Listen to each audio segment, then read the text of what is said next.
to order for June the 4th. It is 3 p.m.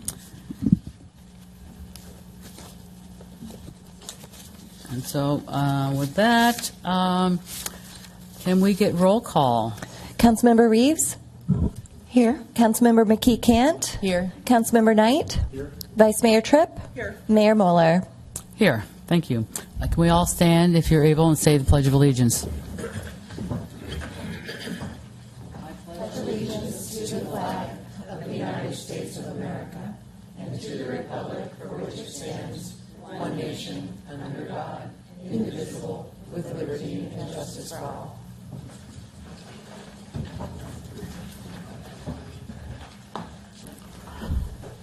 And now, if there's no changes, I'd like to call for a motion to adopt today's agenda. Move adoption of the 6/4/24 agenda. I'll second.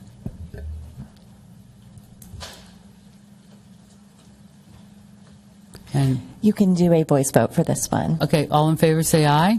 Aye. Any opposed? Any abstain? That passes unanimously. Thank you. We now have our agenda for today. Next item, any council member announcements? Councilmember Reeves. I just wanted to follow up on a letter to the editor that I put in announcing office hours for the community members to come and discuss anything that they were interested in discussing about town business. I just had one yesterday, June 3rd. It's a Monday, and I will have each month on a Monday, July 1st, August 5th, and September 16th planned for 3 to 5 p.m. on those Mondays at the community park up at the end of Washington Street. All right, thank you. Councilmember McKee Cant.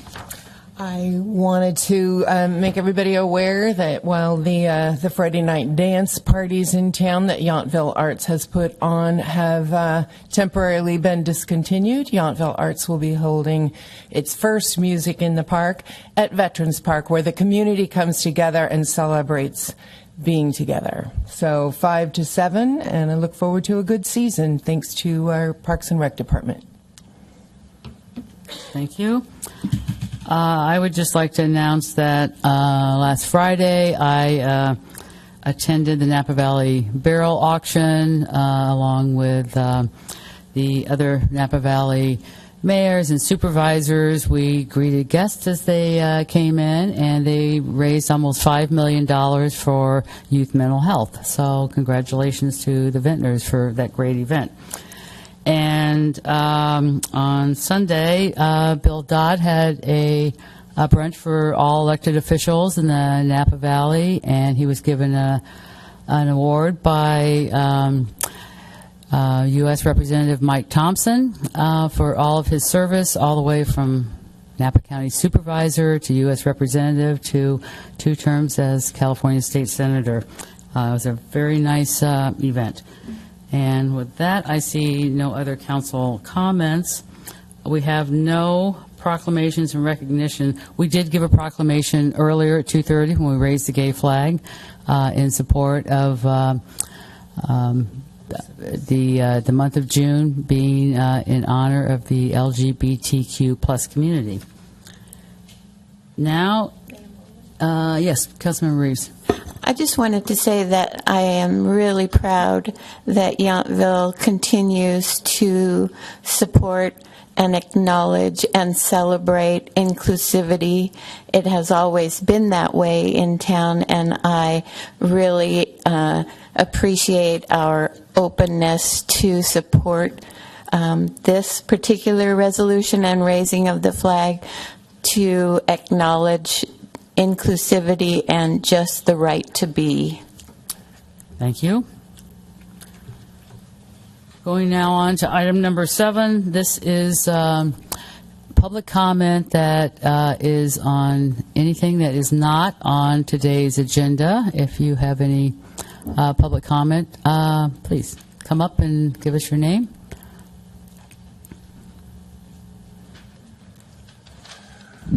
Thank you. I'm Michael Bork. First of all, I want to second what you said. I think it's great that we live in a community that I feel comfortable in, that I think that everybody belongs here. So thank you for that. I'm sorry that I didn't know the flag was going up. I would have loved to have been here.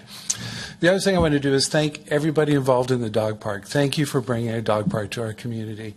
I know that this was a long time coming. I'm appreciative of Samantha Holland and the Parks and Rec Committee and everybody else that made this happen. Thank you for that. As a dog owner and somebody who will visit it, I believe and hope that we will treasure it and take really good care of it. And I hope those who were a little bit concerned about it will, over time, learn that, in fact, we're a blessing to the community, not something to be feared or have an issue with. Thank you very much. Thank you. Anybody else would like to address the council? Seeing no hands or movement, let's move on to the consent calendar. And starting with the consent calendar, we'll be using our buttons for voting. So we've got 4 items on the consent calendar. Do we have any public comment on our consent calendar today? Seeing none, I'll bring it back for the council and ask for a motion. Mayor, just one moment. I would like to note that council received copies of Resolution 244264 and 244265 as reference for one of the consent calendar items. All right, thank you very much. I think all the councils received those, correct? Yes. So with no public comment, can I get a motion to approve today's consent calendar? Move approval of the consent calendar. I'll second that.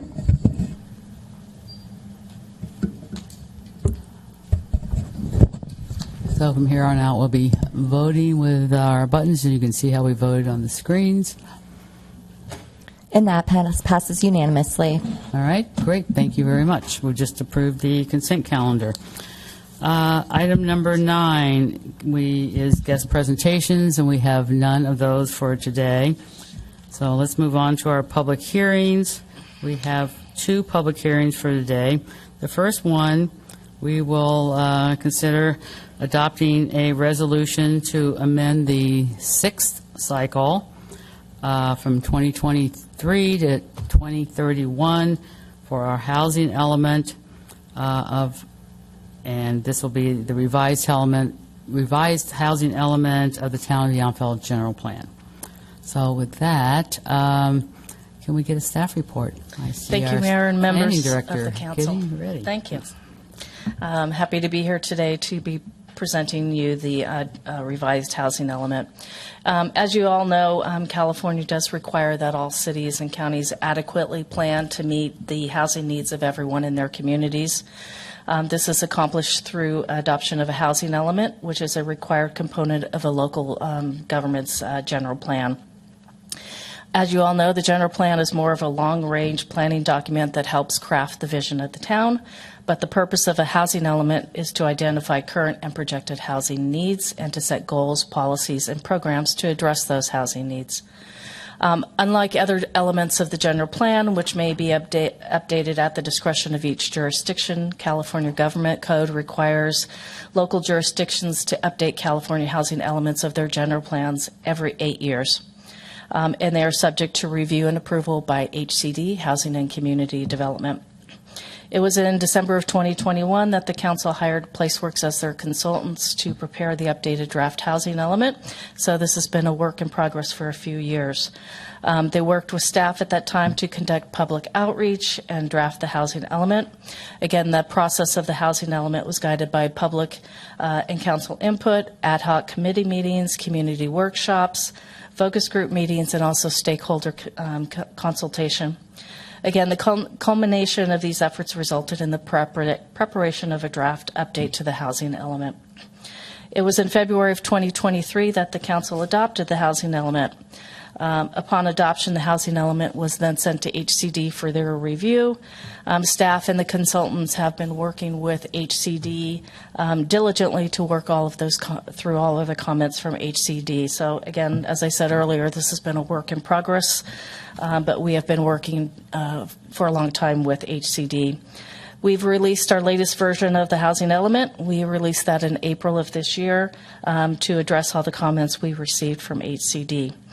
On May 7th of 2024, HCD notified staff that the latest version of the housing element meets the statutory requirements of housing element law and addresses the statutory requirements described in HCD's prior reviews. So the town will need to readopt the housing element and submit it to HCD for final certification. I understand that to be a 60-day review. In this version here, again, there were some changes made to the programs to address the latest on emergency shelter requirements that is required through HCD. So we've updated that. We've also updated I believe it's program 22 to ensure that development can occur on our opportunity sites in the land inventory by amending the RM2 zoning district, which is the church property down at the end of town, the Catholic church property, to remove the floor area ratio requirements and to allow up to 3 stories in that zoning district. Again, it is the only RM2 zoning district, and it was a requirement by HCD so that there were no obstacles to allow for, additional units on that site. A brand new program, I believe it was program 25, was included to facilitate development on that site number 2, which again is the church site. This included committing the town to meeting with potential developers, offering incentives, and provide technical support once the project is proposed. As part of that process and showing the feasibility of the site, the town also spent some time having an architect develop a site plan to show the feasibility of developing units on that site. That site is one of our prior sites, so the HCD wanted a little bit more incentive, I guess, or information to show that it potentially could be developed for housing. So we did that as part of that revision. We also provided some revisions to make clear and streamline our processes. There was some concern from HCD about our processes, and they wanted to make sure that our zoning ordinance is clear to the public and to potential developers and applicants that come in as to what the process is. We've also made some additional reference in Table E2 and Program 4. Again, these are sites that were included in previous cycles to make clear that, again, these sites were included in the last housing element, and per the government code, that they are subject to by right requirements under a specific government code. We provided further clarification regarding residential project requirements and when they are subject to objective design standards, subjective design standards, or approval findings. Again, HCD wanted to see some more clarity in those as well, so we have updated our housing element to provide that information to them. A new program was also added to facilitate development on Site 1, which is the French Laundry Garden property. There was information added to help market and develop the site with housing during this planning period. It's similar incentives as the church property down at the end of town. The housing element was reviewed by the Zoning and Design Review Board at their meeting earlier this month, and they have recommended that the council adopt the revised housing element, and we've provided you with a resolution to adopt this amended 6-cycle housing element. Happy to address any questions you have, and one of our consultants for our housing element from Placeworks, Cynthia, is here too, if you have any detailed questions. All right, great. Thank you very much for that. So I'm going to go ahead and open the public hearing and ask Council if they have any questions for staff. Council Vice Mayor Tripp. Thank you for all the hard work on this long project. So is this it? Basically, presumably it looks like we've met all the requirements that they have or in their last communication. So presumably then, having done that and approved it, then they do review it one more time. Is that correct? That's correct. There is one more final review. It's a 60-day review from what I understand. And again, as long as there are no substantial changes from the outcome of this meeting, again, according to their letter, it seems to meet all the requirements. Okay, so then hopefully the council won't have to approve it or review it again, or ZDRB. Okay. Hopefully. Thank you. Councilmember Knight. Thank you, Mayor. Thank you for the report and for the work on this housing element.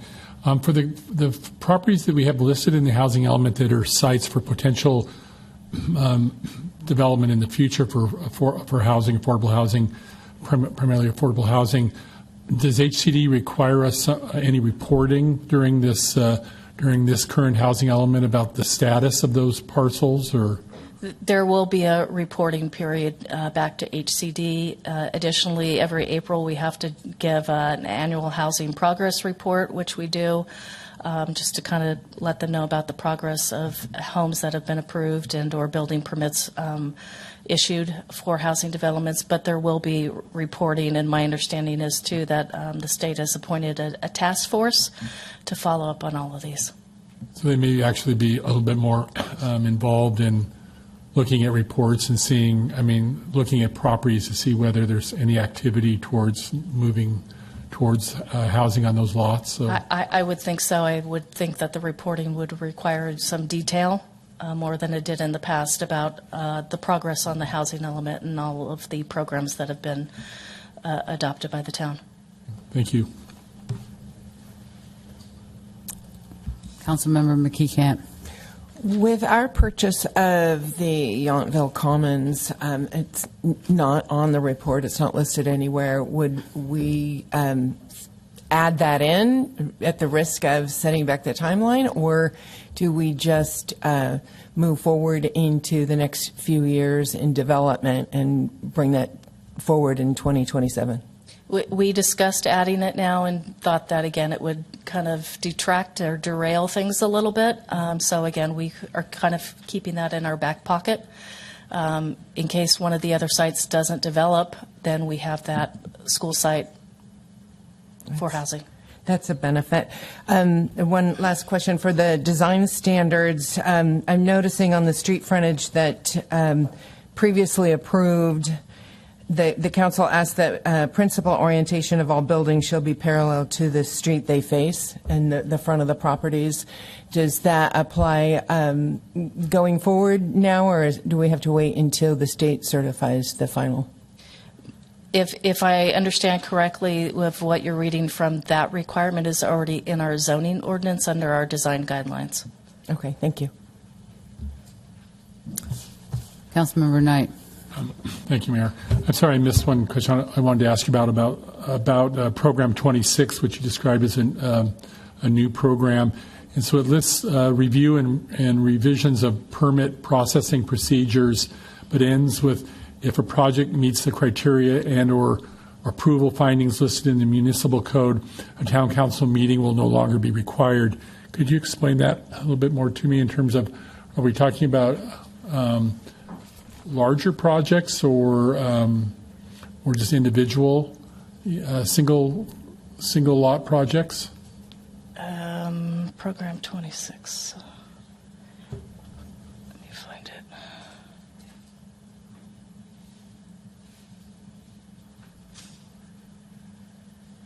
So Program 26 refers to Site 1.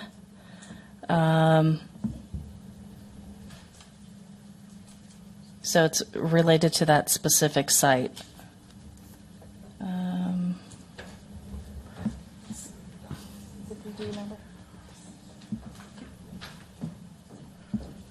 Can you just state your name for us? Good afternoon, Cynthia Walsh with PlaceWorks. So HCD sees this process as kind of a constraint. So if you're going to go to 2 public hearings, they're wondering what's the need there. So if it's going to go to the ZDRB, you're going to look at objective standards. Then what would the town council be reviewing other than what the ZDRB did? So they're just seeing that as an unnecessary step.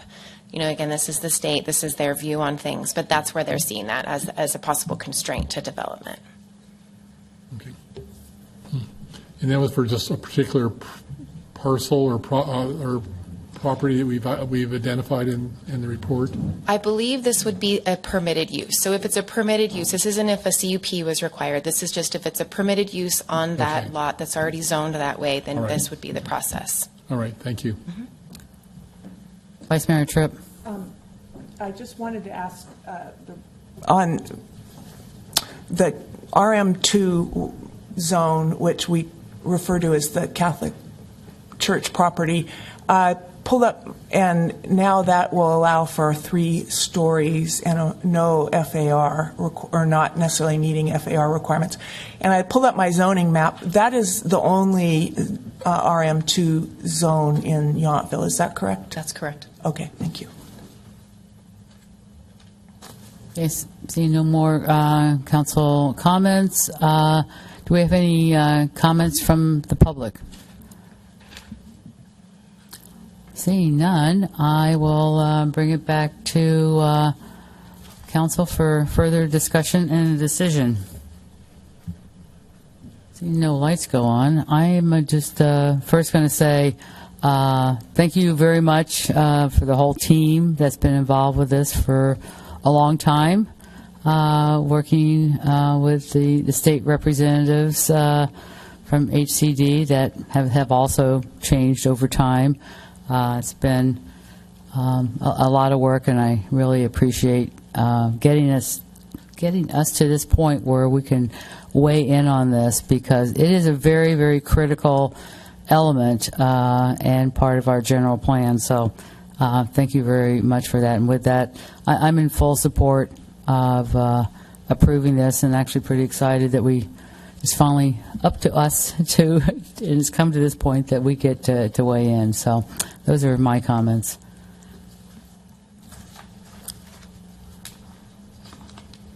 I'm ready. Go ahead. Mayor, just was going Councilmember to. Knight. I'm ready to move the resolution. Okay, Thank you. I will take a I motion. move approval of resolution number 24-4273, resolution of the Town Council of the Town of Yountville amending Yountville General Plan 2035 by adopting the 6th cycle revised housing element update covering the planning period 2023 through 2031. Before I take a second, I'm going to close the public hearing. So with that, does anybody like to second that? Okay, so we have a motion and a second for our housing element, and our town clerk is going to let us vote. Voting is up.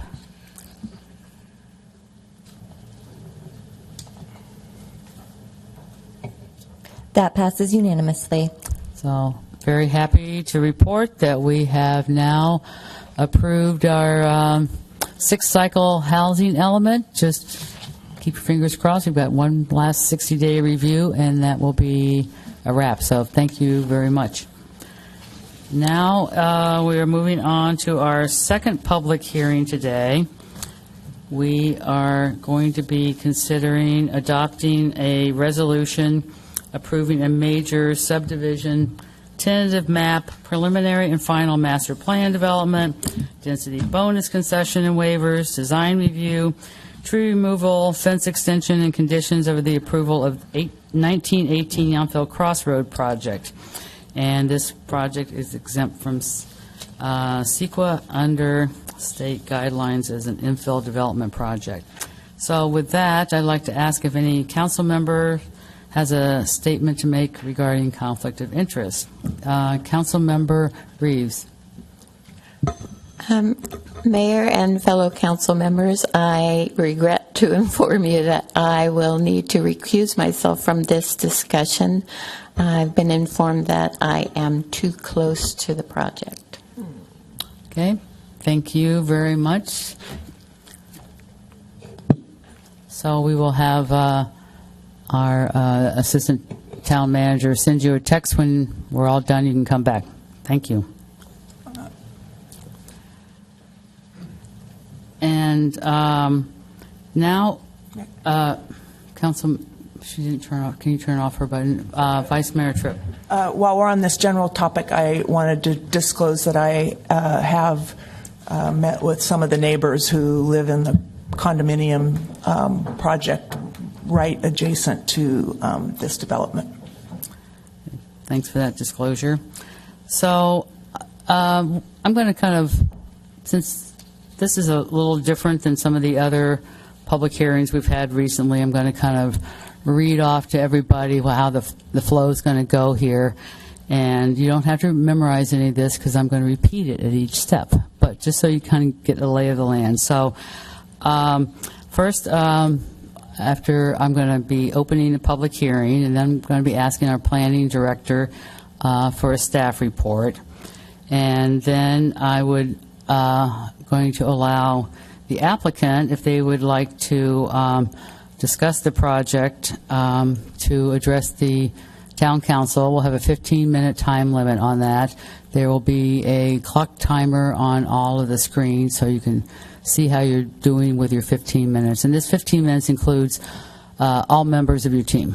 So you guys can divide it up any way you'd like. After that, I will bring it to the council so they can ask questions of either the planning director or the applicant. And after we ask questions, I will allow the public to come up, and they will each have 5 minutes to make their public comment. After that, the applicant will have time for a rebuttal. Again, this will be 15 minutes for your entire team. And you can respond at this time to any points that were raised during this hearing, and you have a chance to address any concerns, clarify information, or any counter arguments made by opponents. After that, I will allow the staff to respond to any public comments that were made if we have any questions, and to the applicant's rebuttal. And then I will ask the council if they have any further questions of the staff or the applicant. And after that, I will close the public hearing and bring it back to the council for discussion. So with that, I'm going to formally open the public hearing today. And first up, as I mentioned, is our planning director, who will provide us with a staff report. Thank you, Mayor. Actually, today, Heather Gerwitz, our contract senior planner for Metropolitan Group, will be presenting today's staff report on this item. All right. Thank you. Thank you very much, and good afternoon, Town Council members. I appreciate you having me here today. As Irene said, I am here to present the staff report for 1980 Yountville Crossroad. And can you just say your name again for the record? Thank you. And my name is Heather Gerwitz, and I am a senior planner with M Group, or Metropolitan Planning Group. So before I jump into the project and the details, I just want to go ahead and provide a little regulatory context, and I know you've all had a chance to get some background on this, but essentially between 2017 and 2019, the state of California has passed a number of bills, and they actually are continuing to pass more every day to try and address the housing crisis. And those, basically, they're amending the Housing Accountability Act, which limits local authority in terms of how a project can be approved and what standards can be applied to a project. And it also is what allows for concessions and waivers of certain standards. And basically, if a project is in compliance with Housing Accountability Act, the ability to deny a project or the waivers or the concessions is limited.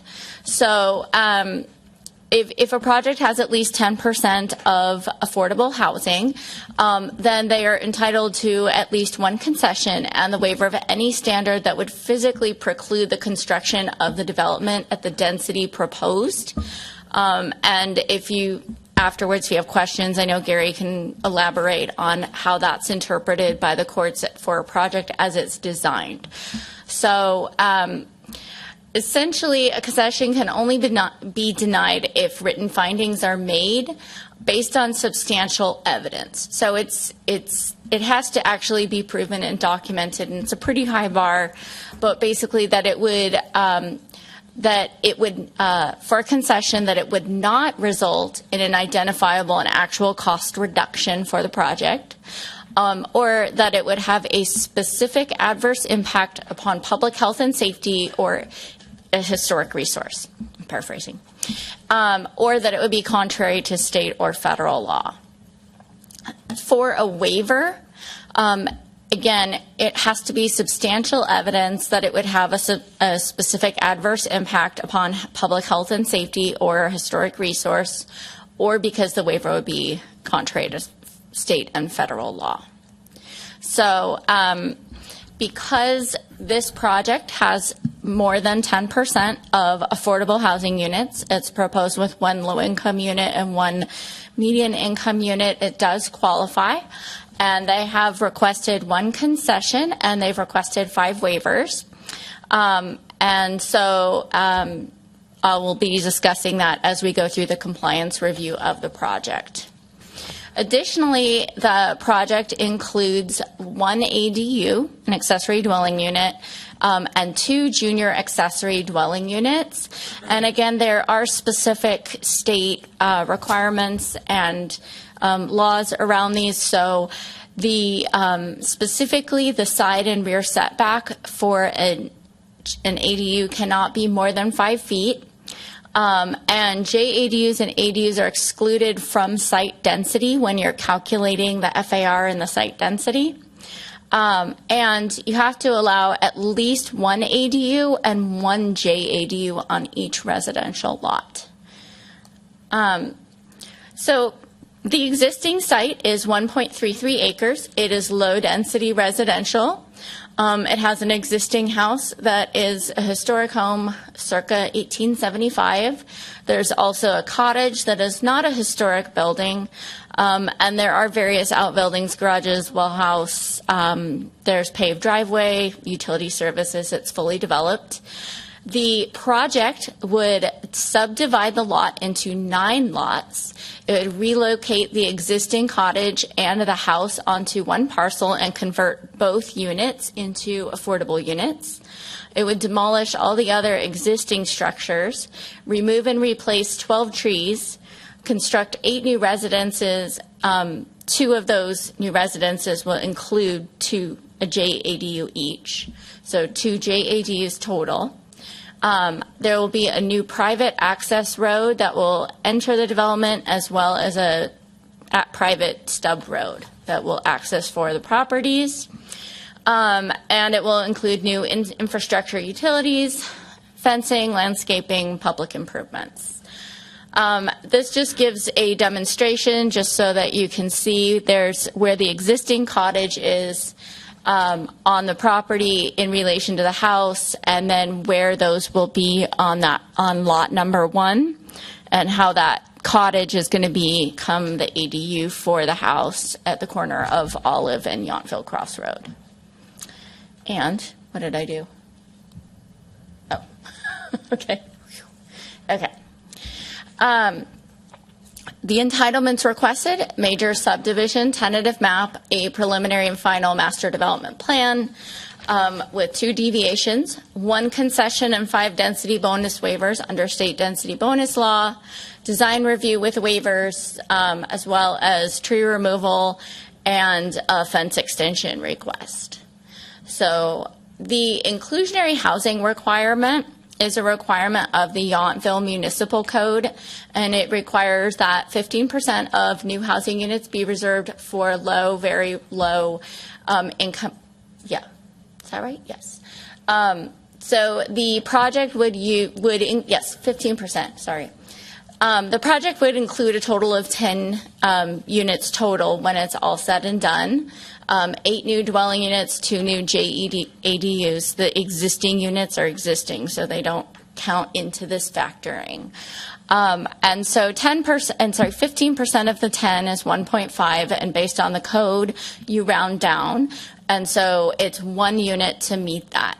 Now, it's also in the code that the inclusionary unit should be similar to the market rate units. However, because they're using the historic home as the affordable unit and the cottage as an affordable unit, they are not similar in size and design as the non-inclusionary units.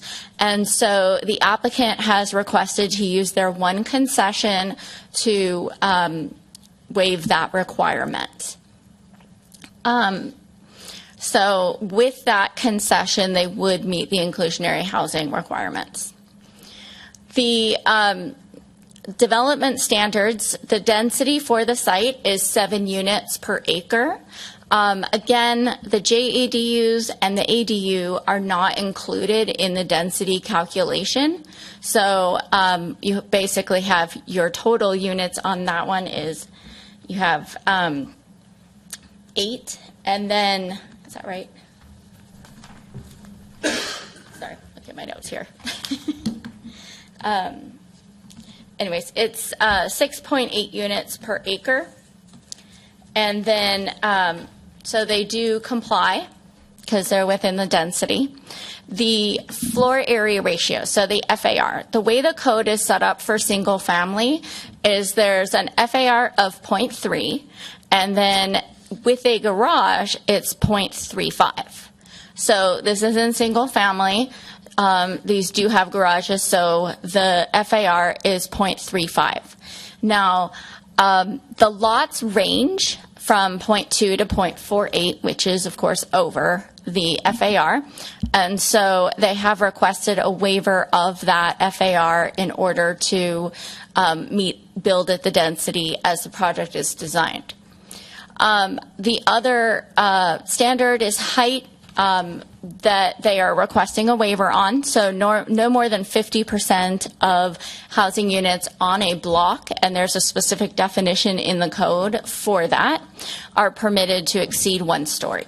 Right now, the houses that are on the block, it's around 50% right now. So by adding all of them as 2-story units, that would exceed the 50%. So they have requested, again, a waiver of that standard under state density bonus law. So those are 2 more of the waivers. That's waiver 3 and 4.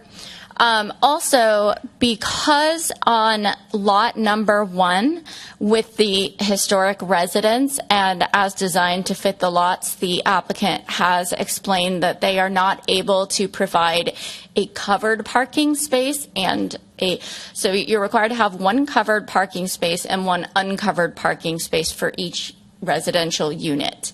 However, they have explained that they cannot provide a covered unit for lot 1 because it would somehow not allow them to meet their density that they are proposing. So they are asking for a waiver of the requirement to have covered parking on lot 1. Additionally, the requirement in the code is that the hold on, let me just get to my notes here.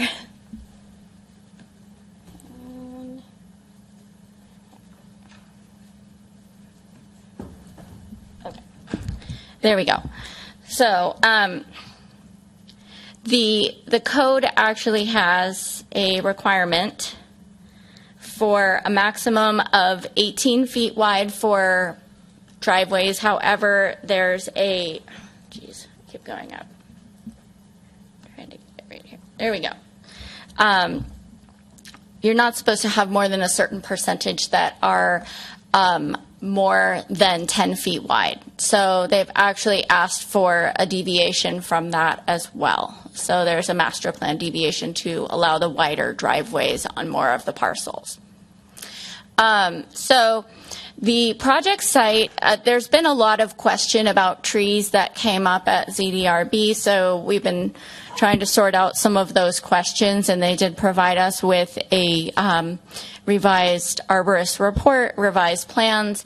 So it is our understanding at this time that the plan is to remove 12 trees, including at least 1 heritage tree.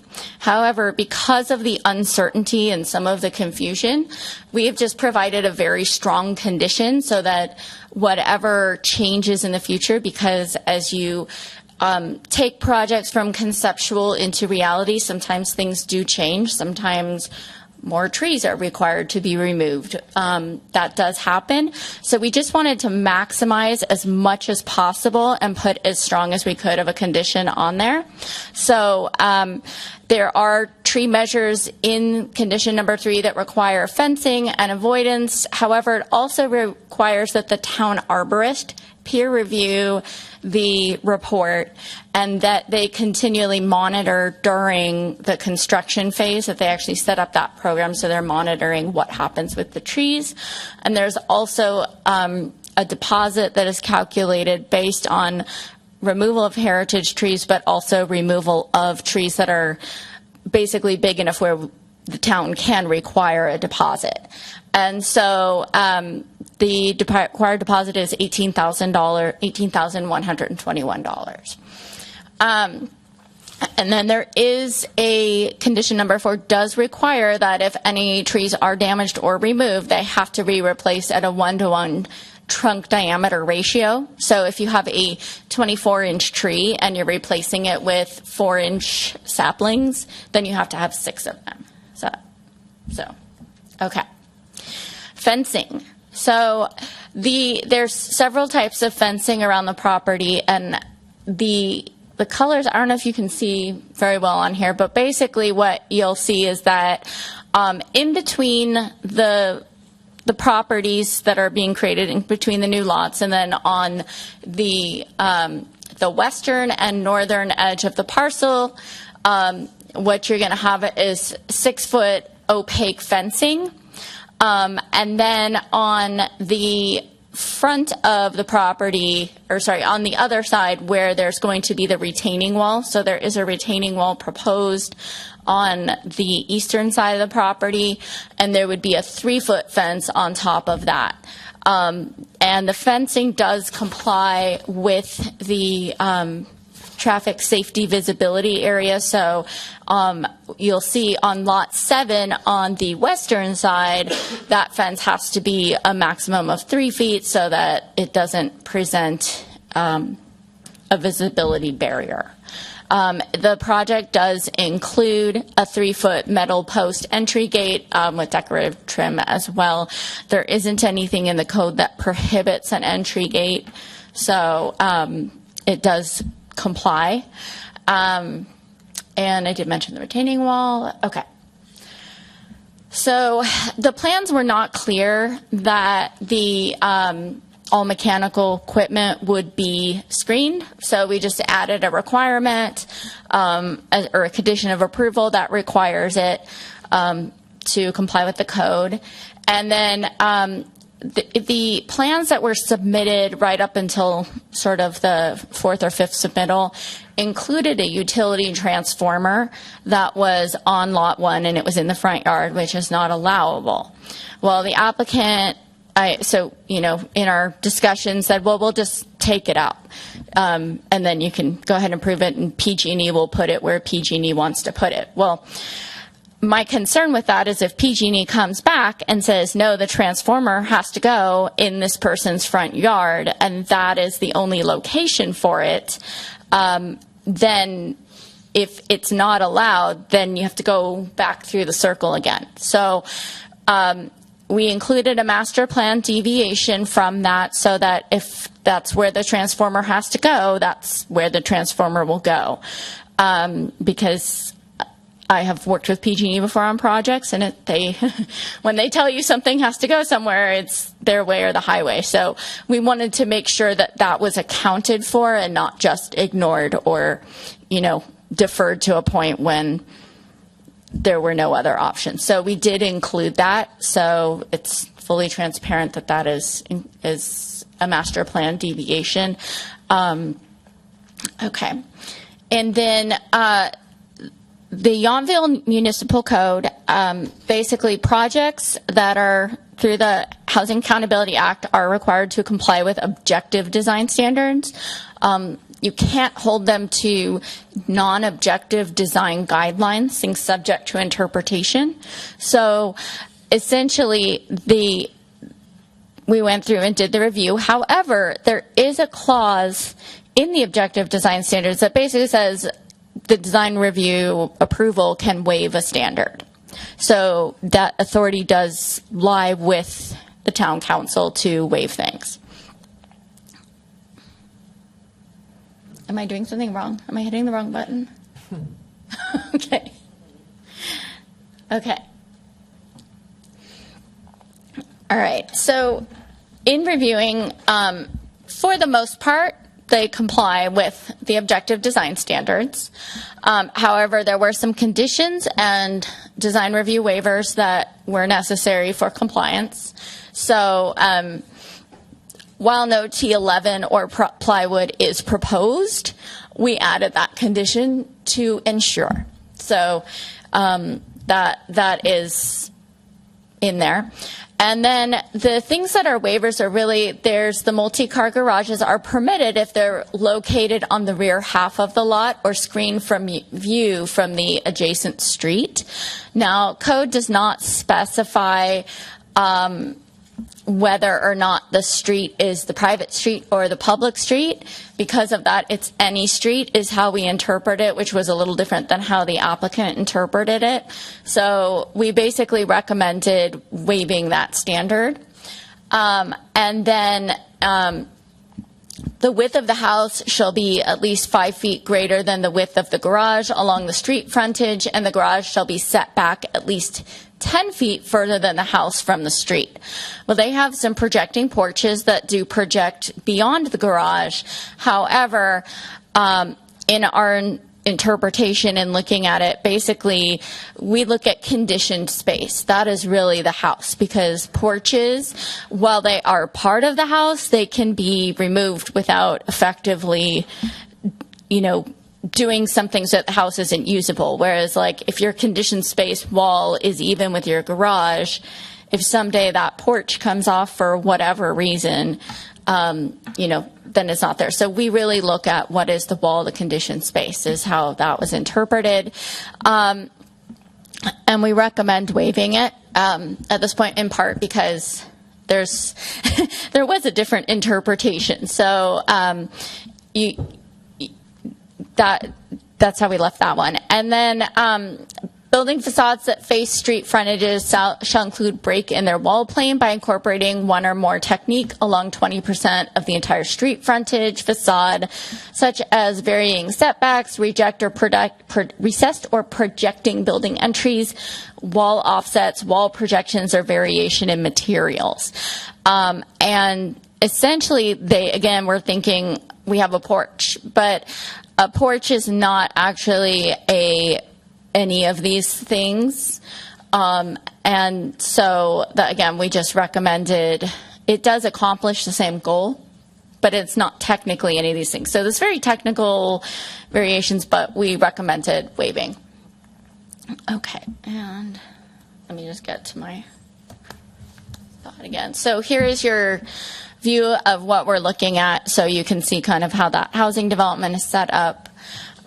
Street standards. So essentially, the street standards for Yountville would be to install 2 travel lanes, sidewalk, parking, landscape median.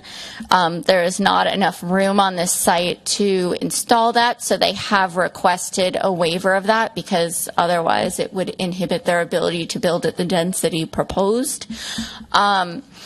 And they have also requested relief from building the sidewalk on the eastern property between what they're calling Olive Lane and the eastern property line. And so in their letters, they say that this is because it would, if they have to build it, it would require doing a lot of grading that would then shrink some of the lots, and that shrinking the lots would then inhibit their ability to build at the density and intensity proposed.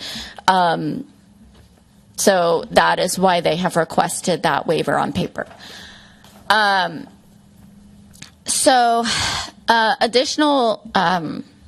Additionally, we did a general plan review. So a project has to be consistent with the general plan. And so we went through the policies that are applicable, and we added some additional conditions. The project proposes to move a historic structure which is involved. And so in order to ensure that the structure is preserved as proposed, we added several conditions. One is we required, as part of submission, a historic preservation relocation plan be submitted, and that needs to be followed, as well as the applicant does need to purchase a bond for a minimum of $1 million to protect against accidental or inadvertent demolition while the structure is being moved. They also need to submit a deposit of $15,000 that would cover the cost of an architectural historian in the event of demolition or damage, inadvertent or otherwise. So we have conditioned that to try and protect the structure. Additional conditions are making sure that the project complies with the town's general plan for best practices for noise management during construction. There is a condition that it's part of the project proposed description, but to ensure that it's actually included is use of a roller for soil compaction so that it does not have vibrational damage to potentially to other properties.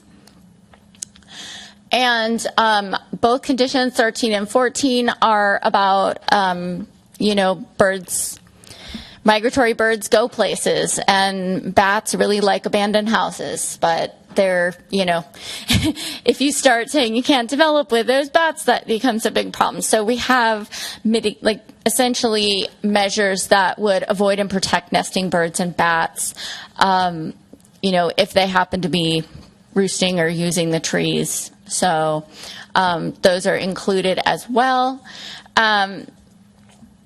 There's also measures there's conditions of approval to address air quality to ensure that the project limits its impacts on surrounding communities with air quality. And there we go. Oops. Okay. And so those are the conditions we added. So with those conditions, the project is consistent with the general plan. The project is also subject to Title 16 subdivisions, and there are several conditions that were added to ensure that it meets Title 16. There's essentially an in lieu fee that has to be paid to the town council for public improvements. The $125,000 to cover the improvements to pedestrian and bicycle access on Yountville Crossroad is in part, it's basically a fair share payment. So essentially the developers are required to pay their fair share.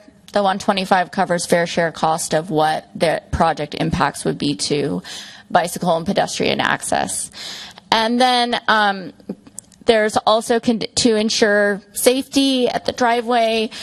We added some additional conditions about the maximum height of plants at maturity cannot be more than 3 feet if they're planted within 35 feet of the intersection with Yountville Crossroad on lots 1 and 7. The proposed gate must be set back in compliance with the street standard, so there has to be 30 feet minimum from the edge of pavement to the entry of the gate. So not from lane of travel, but from edge of pavement, which is different. And there's also some additional things for the fire marshal about providing key access to ensure that in the event of emergency, fire can enter the development.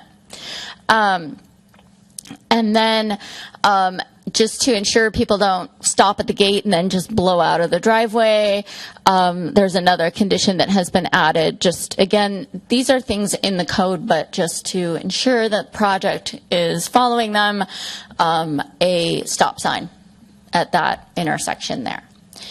And finally, the project was, we did review the project under CEQA, and found that it was exempt from CEQA review under CEQA guidelines 15332, a class 32 infill exemption, because the project is on a site that is less than 5 acres. It is substantially surrounded by urban, which are residential uses.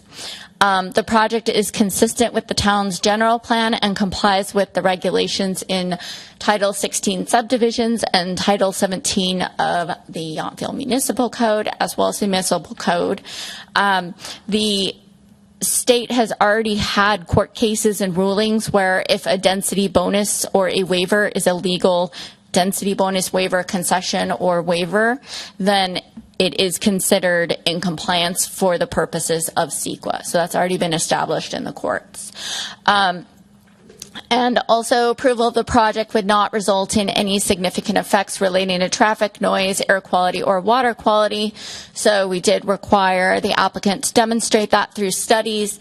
Those were provided. So, and again, there are conditions of approval in the project so that it complies with the general plan and is consistent with it. So, as conditioned, the project would not result in any significant effects. And through those, again, as conditioned, project would not have an adverse impact on a historic resource. And we also reviewed for the exceptions to this exemption, and there were no applicable exceptions. So the project can be found exempt under a Class 32 infill development. And so we recommend adopting a resolution approving the project entitlements, waivers, and deviation, and finding the project exempt under CEQA. And that is all I got for you. Thank you very much. So what I'm going to do, as I mentioned earlier, is ask the applicant if they would like to come and also discuss your application. 15 minutes total, and our town clerk will make it easy for you. There'll be a little clock up on the screen. So, yes, up there. Perfect. Or there, or there. Yeah. Good afternoon, Mayor Moeller and members of the council. Thank you for the opportunity here. My name is Terry McRae. My wife Mary and I have owned real estate in Yountville for over 12 years now. I have a mechanical engineering degree with environmental studies from Cal Poly San Luis Obispo, and Mary has a hotel management degree from Cornell University. We started visiting the Napa Valley when we lived in the Bay Area, when our daughter graduated from a school and wanted to do a party that featured olive oil tasting. And we came to the valley, and in particular Yountville, and fell in love with it. So before I get started, that's my timer. Is this my? And, sir, make sure I have the right device here. Place the timer to the side of you so it won't obscure your presentation. Thank you. I wanted to thank, before we get going, I want to thank Town Manager Ralston, Planning Director Borba, the ZDRB team, the Town of Yountville staff and team. We've interfaced with a lot of people, the consultants and so forth, and the community members who have put their energy into this project. So the site information, the consultant just kind of walked you through that. I would only tell you the site is nearby our home, and we walked by it many a time with our little white Westie. And at one point we put a mailbox, a letter in the mailbox, and asked the owner if they ever wanted to sell it to let us know. And that helped them remember and helped us get to a conclusion with them that got us to where we are now. So. Plenty more information on the site. Just to highlight the objectives that we had, you've seen these and you probably read them, so I probably won't need to go over all of them, but clearly we wanted to address the affordable housing. We wanted to address the character of the neighborhood with a good design. It was very important to preserve the heritage oak trees and any other trees there as possible. Clearly the historic farmhouse, an essential element to the project. Worked hard to maintain privacy for the neighbors. Create more opportunities to get out and about in the community. And at the end of the day, we wanted to create a project that was good for the neighborhood and the community, that we could be proud of, that was extremely high quality, irregardless of what interpretation you decide to bring to the dance. So the first objective was to put a team together to help support these objectives. The first goal was to put a team together. And so we were able to do that with a great team, and I'm not going to go through each of the introductions. Our primary architect, Kathy Austin, is traveling right now. She wasn't able to be here with us. But we do have Mike Grimes, who's with Madrone Engineering, our civil engineer here. We have Jeff Dodd from the Koblenz Law Firm here. And we have Kirsty Shelton from Palisades Consultancy. And with that, I'm going to ask Kirsty to come up and talk about the project in more specific detail. I hope that the first thing she does is talk about trees, because it's one of the challenging elements of this project. So, thank you, Terry. Good afternoon. It's my pleasure to be here. Kirsty Shelton. I'm the project manager for the past 18 months, and I've been leading the team. And I'm very proud to be here tonight to represent the team, and most importantly, to represent the McCrae family. And I hope that you find the project as well thoughtfully designed as we are. It's been great to work with Heather with the M Group and Irene and all of town staff. It's been a very collaborative effort. We've gone back and forth. There are the whole project was kind of guided by the trees. There are 9 heritage trees on the property. Some of the confusion before was this is the 2008 Heritage Tree Survey overlaid with our trees. And as you can see, they're a little catawampa. Tree number 19, which is actually our tree 24 over there, is the only heritage tree that's being proposed to be removed. And what you see here is the demolition plan with the other non-native trees and the total of 12 trees to be removed as part of this project. The most important element I find is this, which takes the preservation of the trees, again, all of the heritage trees except for that one. I do want to mention that that one heritage tree would be recommended to be removed regardless. In meeting with the arborist, he walked out to the property. It's a leaning, it's a live oak, and it's right next to a twin. And so regardless of the development footprint, that tree was proposed to be removed. What you see here is an overlay of the existing development and the proposed. And this is really important because the first thing we did was we took the trees that were proposed to be retained, both mature, non-native, and native oak trees, and looked at their drip line and proposed development within that same area. So what this shows is the proposed development on top of the previous impervious areas. Here is the trees in the foreground, which you see the gray are the trees to be proposed to be retained, and then the trees to be planted. We are proposing to plant 54 trees. 11 of those are native oak trees, a combination of live and valley oaks. You can see the bigger green tree is the oaks, which are kind of planted at random, more like a natural look. And then the more formal olive tree along the street tree as required by our code. And then in each yard, we're proposing a combination of apple, plum, and pear, similar to the trees that were here in Napa before it was vines, and then some crepe myrtles just for some accent trees for a total of 54 trees. I also wanted to mention, as you can see, these trees that are located next to the homes, because these trees need minimal grading, the site had to go through very minor grading, and also where the tree roots are, all homes are proposed to be on pier and grade beam foundations, and where the tree roots, where there's sensitivity, they are going to be hand trenched. We met with an arborist first on. The protection of these trees are really the foremost importance of this site, and I think really a big characteristic of Yountville in general. This slide, I call it the Van Gogh of civil engineering. This really just shows that each lot drains and is held on site. So there's little water gardens within each lot, so all the storm water and bioretention is held on each lot. A little bit of detail on the planting plan. It's very elegant, drought tolerant. There is an on-site well. And the proposal is for the on-site well to irrigate all of the front yard landscaping and then also the border screening trees. So along the western border, the northern border, and a little bit on the eastern border where there's some privacy concerns, there's 3 different types of pittosporum. They grow about 30 feet tall. They can be pruned to however short the town code needs to be.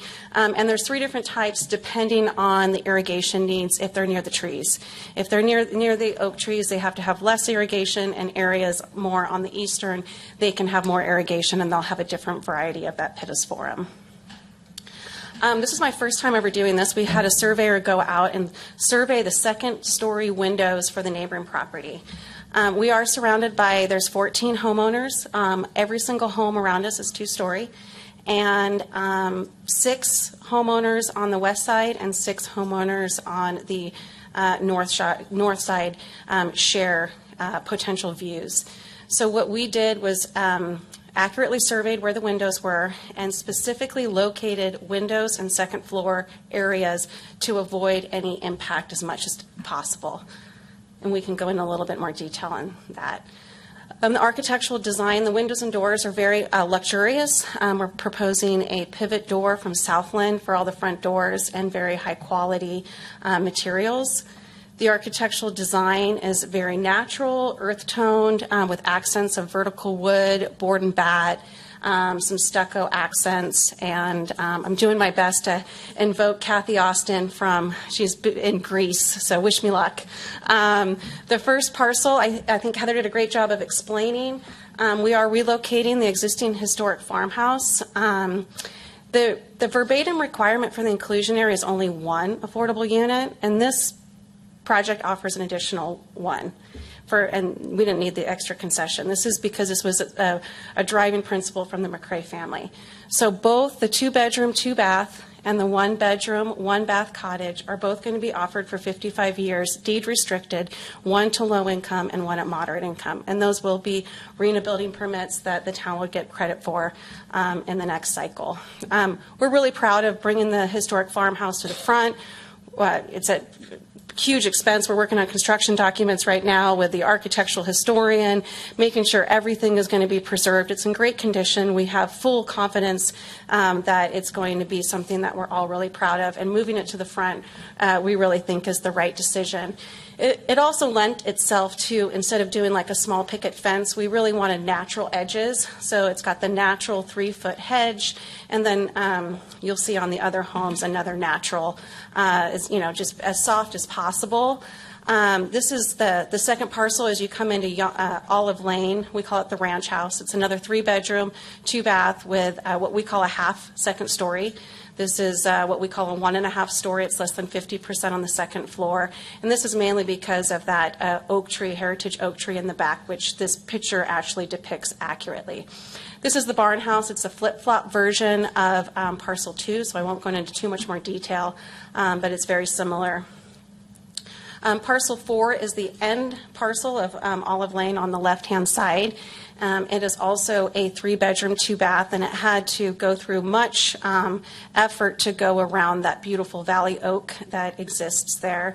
It only has 500 square feet on the second floor and is more like a 1 1/4 house, even though it presents itself as a 2-story from the street. Similar, parcel 5 has the live oak in the back. This is the twin tree to the leaning heritage tree that we are proposing to remove as part of this project. And it is also a 3-bedroom, 2-bath with less than 500 square feet on the second floor. I'm going to go through fast. I'm a little nervous about time, so forgive me for talking fast. I'm doing okay. I'm right on track. Parcel 6 is the Mayacamas. Now this is, as you're coming into Olive Court on the left-hand side, what you're going to probably see some of this as you come down Olive Lane. Parcel 6 is one of 2 that has a junior ADU. The junior ADU is attached on the front level, and this is only a 2-bedroom, 3-bath with that attached junior ADU. Parcel 7 is the other one that has the junior ADU. As you're coming into Olive Court, it'll be on the right. So you'll see the stone fireplace. In fact, we specifically made it a beautiful elevation because when you're coming down Olive Lane, you'll see this elevation on the right. What you see in the back is the Yountville Crossroad frontage. There's existing slope, there's existing trees, and then we're going to propose a live fence there. So when you're coming down Yountville Crossroad, it won't look like a big fence. You're not going to see the 2-story structure. You're going to see the rear yard, and these are the 2 homes that would have been required to be 2-story. So the definition of a block would have been parcel 7 and parcel 9. Either one needed to be 2-story. Yeah, only 2 of the homes needed to be required under the definition of a block. Unfortunately, because of the site and the limited grading, 8 and 9 are the smallest lots. 7 and 9 are the second smallest lots to get those 4 in there. So 8 is our smallest home and our smallest lot. That's why it's the one that's at the full 0.4 FAR. And 9 is the opposite. It's again 3-bedroom, 2-bath, a small lot of about 5,500. And then this shows the FAR. Again, And reading the code, I do want to read this one section, 17-100-040. Our whole project we designed for this. We really use the Yountville code for master development plans for single-family lots of 8,000 square feet or less can be approved through a master development plan. However, no must be 25%, must be, so there's all these requirements. But to do that, you get a 0.4 of your single-family home FAR. Only 2 of the homes are at 0.4. And those are the smallest homes and their smallest lots. And so the majority of the FAR of the home is very modest and very comfortable, even though it appears quite high when you read it with the garage. The garage is as small as it possibly can be. It's got 2 single family with a header in between. And then with the solar requirements, we really made them as small as you can. So we really mirrored this project on the intentions of that code section of the Yountville Municipal Code. And I do want to lightly mention the zoning. The zoning is single-family residential, and it's a maximum units per acre of 7. We're at 6.8, but the issue is the lot size. The minimum lot size is 4,000, and the maximum is 8,000. And then once you do 5 or more lots, you have to have so many lot differentials. So no matter how, anybody who touches this property has to do an 8-unit subdivision. It's just the way the cookie crumbles when you meet all those rules and regulations. So this is really the lowest density that we could get, and in exchange, we are offering the extra affordable unit. I'm actually perfectly on time. I did do a few slides to respond to the comments in more detail. So in response to how you wanted to do things, I can reserve these slides. I just did some detail blow-ups of some of the neighbor in response to some of the comments, just to kind of describe the situation. Okay, we'll just kind of see what kind of comes up, if that comes up. So I'll just reserve these for the next section. Right. We have a rebuttal time for you. All right. Okay. Thank you, everybody. Now it's time for the council to ask questions of either of Heather, who is here to kind of support us in our planning department. Irene could also answer questions, or if you have questions of the applicant.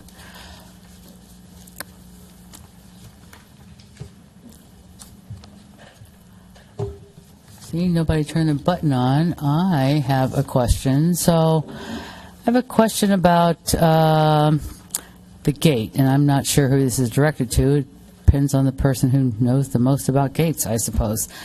So my questions have to do, is this an electric gate?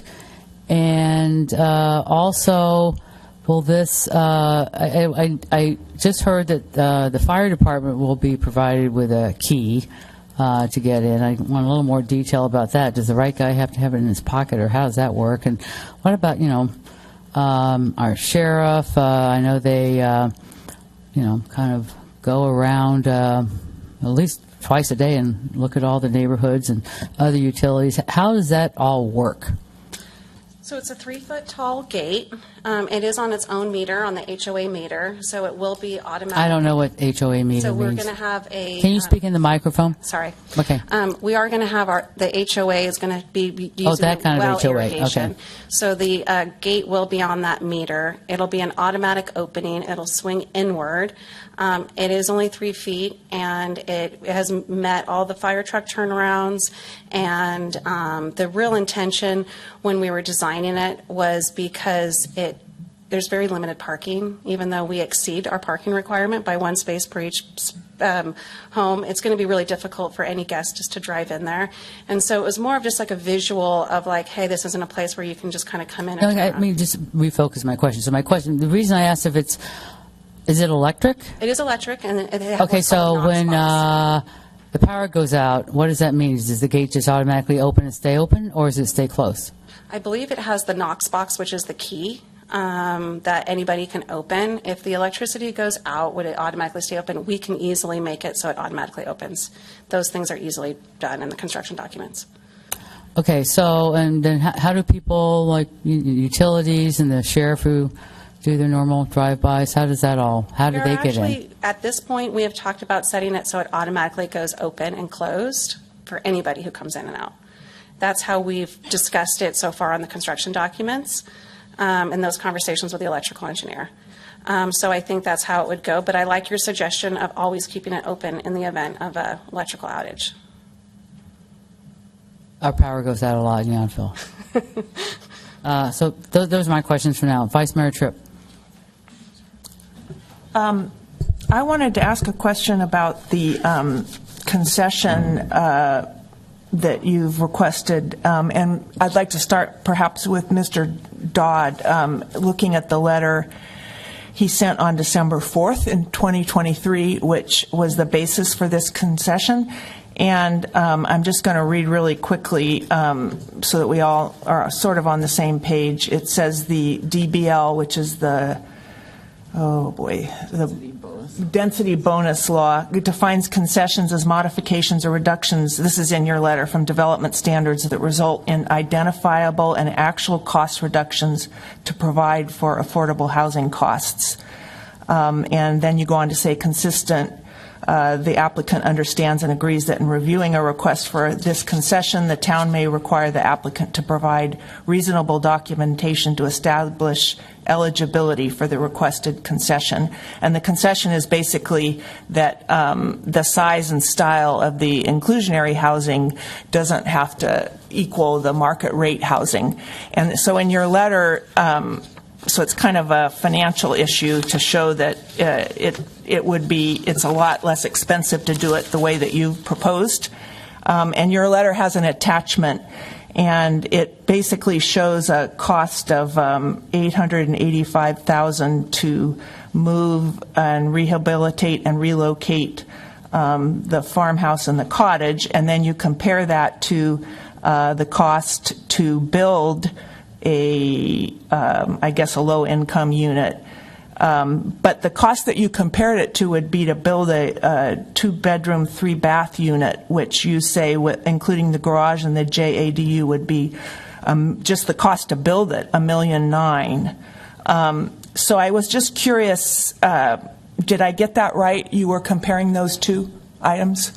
In other words, the cost for the moving the farmhouse and the cottage, and that versus the cost of building what you call the McComas, but it would be a two-bedroom, three-bath with a studio, and which all told probably I didn't add it up, but it would be about 2,500 square feet, I guess. Thank you. There's a lot of good numbers there. Thank you, Councilmember Tripp.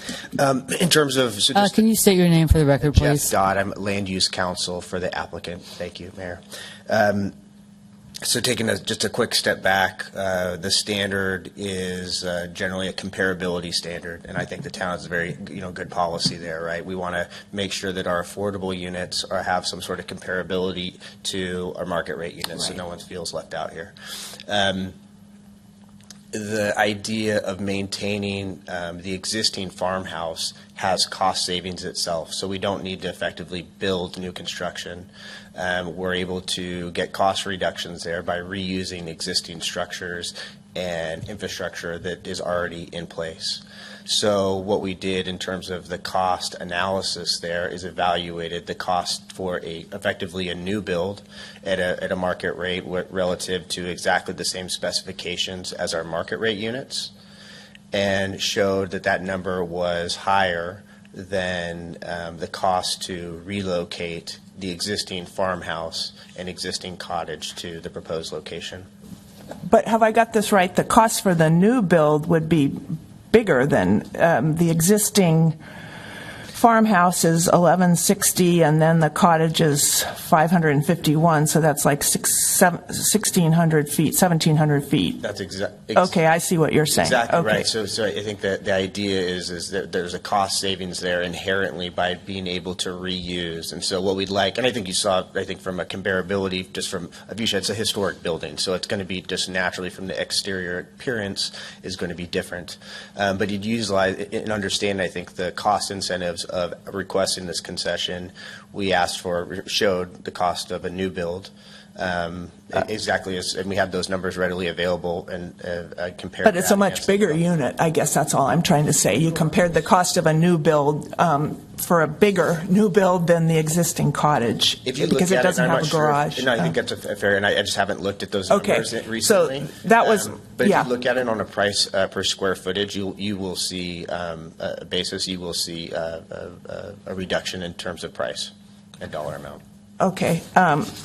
So just related to that, I have, and actually the question is, I wanted to ask our planning person, Heather. Yeah, thank you. And the reason I ask this is because this concession kind of underlies a lot of what follows, and so I want to be sure I understand the concession. And you say here, and I would like to actually find it, after you actually, in your discussion, and unfortunately the staff report doesn't have pages on it, numbers, so it's kind of hard, but you're quoting the letter from Mr. Todd, and it's about 1, 2, 3, it's 4 pages in, and you're on this exact issue, and this question of waiving having the inclusionary units be consistent with the non-inclusionary units, which I think is a very good policy. But you go on to say that staff are not aware of any evidence contrary to the applicant's justification for the identifiable cost reductions that would be achieved from the concession. That's not a really strong statement about looking at their cost calculations. That's a kind of, it's not a very strong statement. That you didn't find anything contrary to their evidence, did you? I guess just as a sort of off the cuff, did you look, and how does that work? So I'm actually going to punt this over to Gary to talk about the limitations of what the city can do in terms of these, reviewing these, if that's okay. Is my microphone working? Mm-hmm. Okay. Good. Great. Happy to go into some detail here. So the standard for the incentive is actual and identifiable cost reductions. So that is the standard. They are entitled to a certain number of incentives and concessions based on the affordability percentage. And so in this case, it's 1. Once they submit evidence, as they did in the letter, and that's why this letter was submitted, some evidence needs to be submitted, some documentation of this. At that point, the town has an option. Staff did review this and look at it, look at the numbers, looked at their justification. The way to rebut that is to go and do your own study. So the town would have to do some kind of analysis and then have substantial evidence in the record to rebut their assertion of the actual and identifiable cost reductions. So I don't want to speak out of turn here, and it might be a question for Irene, but I think looking at the data that was submitted, that was a reasonable assertion, and so staff accepted what they had submitted based on the letter that you're reviewing. Would there be anything to preclude us from actually looking into that? And I do understand this is a complex project. It's been on the drawing board for a relatively long time, so this is in no way intended to be a criticism. I just... this comes to us at a point where we're supposed to look at all this detailed information that's been developed, but haven't had any input, obviously, up to this time, and that's how it works. Would it be inappropriate for us to look more deeply into that, and at this juncture, if the town was inclined to do so in terms of the cost reductions? So no is the short answer. That would require more time. So staff would need to be able to analyze the issue, likely hire a consultant who would have to analyze this specific issue and then prepare a report that would come back and be placed in the record. And then you all would need to make a judgment if that was substantial evidence to show that the concession did not, in fact, result in actual and identifiable cost reductions, which is the finding that you would have to make based on that report. So we need to do a lot more work to get there, but that's the process. I just wanted to understand the process legally. Mm-hmm. Yeah, so thank you. And so that actually was my, I do have comments later, but those were my questions, so thank you. Councilmember Knight. Thank you, Mayor. I did, maybe just because we initially talked about the gate, I would just start there because the mayor asked the question. I know one of the goals of the objective of the project is to be consistent with neighborhoods. And I just wondered what your vision is for a gate for your community when we have two private streets in town, Talent Lane and Girardi Place, that are private streets, and they do not have a gated entry. So I'm wondering what the purpose for the gate is and why you think it's consistent with the community to have a gate there. Well, as you heard, when we first designed the project, we went into Maybe you can speak in the microphone a little bit better. Yeah. When we first started designing the project, one of the first conversations we had with town staff was about the sidewalk. So right now there's a sidewalk coming off Yount, coming onto Yountville Crossroads, and we're connecting it ADA. Once you get to the other side, there's multiple trees. I think there was 3 heritage oak trees and multiple trees and a slope of about 5 feet. And then there's not as much shoulder. So it was very complicated to do extensive draining, remove heritage tree surveys, make an ADA, and then it goes to nowhere. So in all these conversations, we came up with this idea of contributing towards a more comprehensive study on Yountville Crossroads to extend the sidewalk. What's going to happen is there's this ADA sidewalk that ends to kind of nowhere. And the reason why we put the gate there was because if you're on the sidewalk, then all of a sudden where are you going? It's basically a dead end. There's three homes on the street and then 4 on the condo on the court. I will say at the ZDRB we had extensive conversation about this, and the HOA president of the Crossroads, who we were working with throughout the whole conceptual design of this project, actually said, "I wish we had a gate because so many people come in looking, and it's actually a good idea." We did it because it was more of an intuitive design thing, because if you're on the sidewalk or if you're on the road, that you wouldn't just keep going instead of a bunch of signs, private street, do not enter, no parking. We did it more of we thought it was more graceful, to be honest. And it's 3 feet short. We didn't intend for it to not be inclusive. We did it more because we felt like it was more of a graceful design rather than the opposite. Did I answer your question? I was just asking what your perspective was. Thank you. Any more questions right now, Eric? Councilmember McKee can't. Thank you. So with the ADA sidewalk, it looked like from the renderings that there were breaks in the hedges that the public could walk straight up to the front doors for the cottage and the affordable house. Is that kind of front entrance access? Both. Access off it's very pedestrian oriented. The front setback to that beautiful porch is only 10 feet. And the sidewalk's kind of right there, because to make it ADA, we had to come up onto the property. So that's the other issue. If the sidewalk kept going, it would have to keep going onto our property and then figure out how to get back down with multiple. We tried many different designs, and it was a very collaborative effort with the town to come up with this idea of let's look more cumulatively on Yountville Crossroads, contribute to a study that actually looks at something that actually can look at the actual turn of the road and then the bike lanes, and actually have come up with a more inclusive design rather than a sidewalk that just kind of will never potentially developed. So yes, I think it would be developed so that you could go either to the front door of that cottage or the front porch. So the true front door is kind of on the side, even though it looks like it's on the front, for the 2-bedroom historic farmhouse. Okay. With that ADA care and concern, I was just concerned that that house was built with both bedrooms and both bathrooms upstairs with no bathrooms downstairs. That wouldn't work for somebody, both a senior as well as ADA compliance. So we actually, it was one of our driving design intentions to be a universal design on the first floor.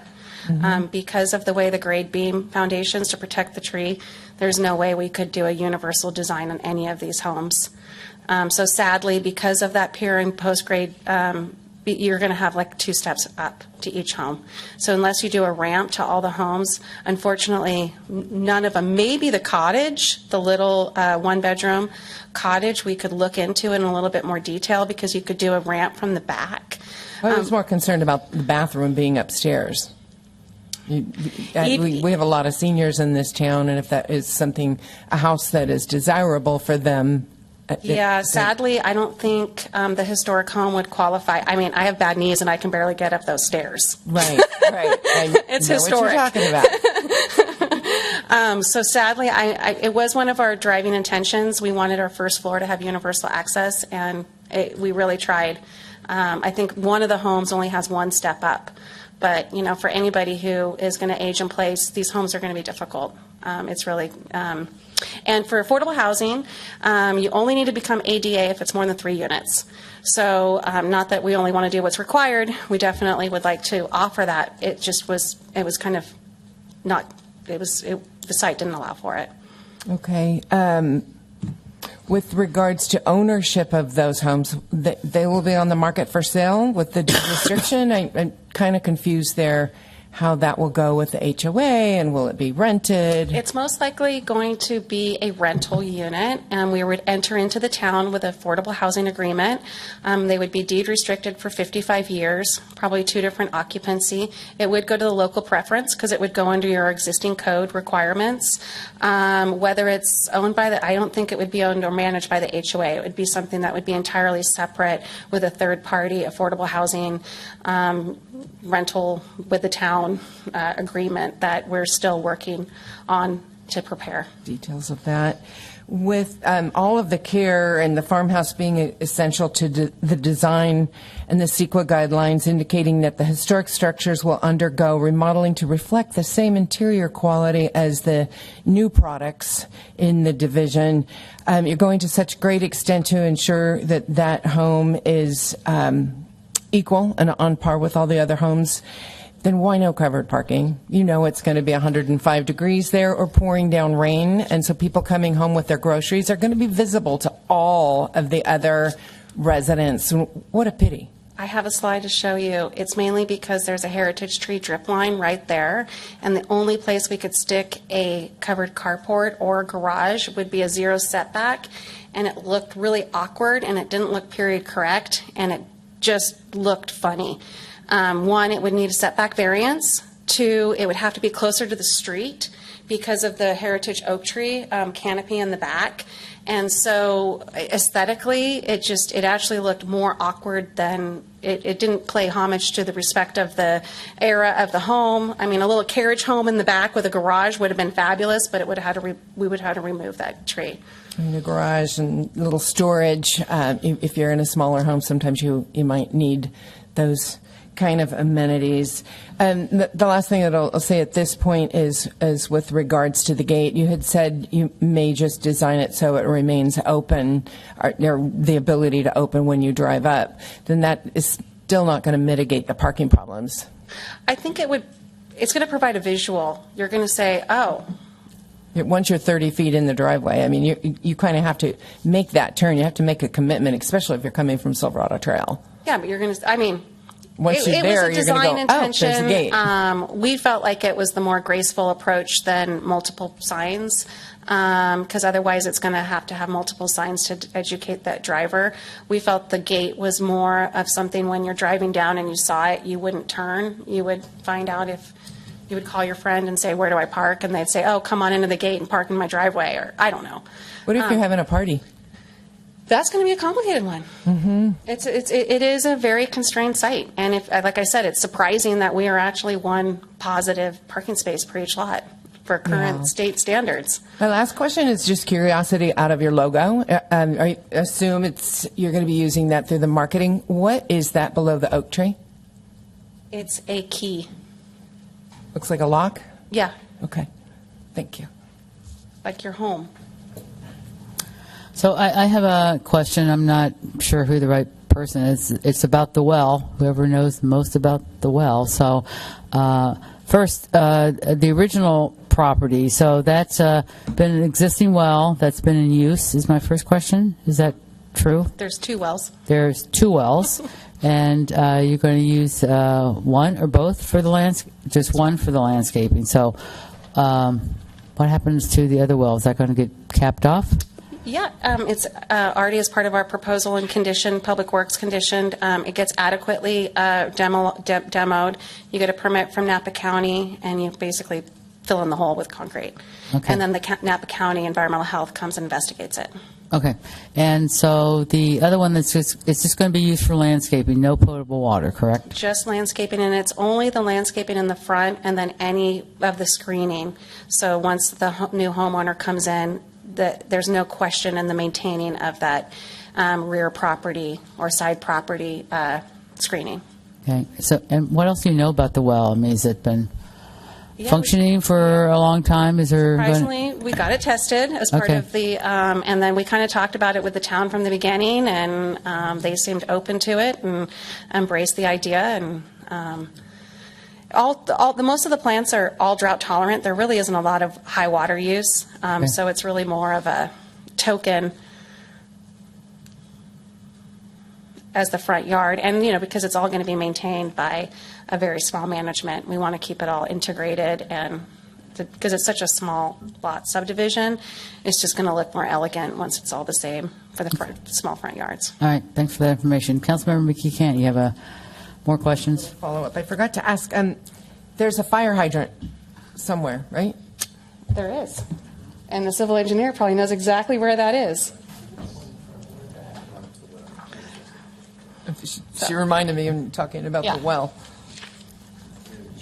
Yeah, we're going to need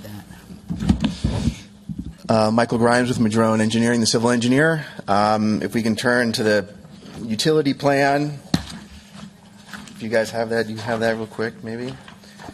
Tell us what page and what document. I'm sure. So on the civil plan, C 4.0. Okay. Actually 7.0. You have two hydrants that meet city codes.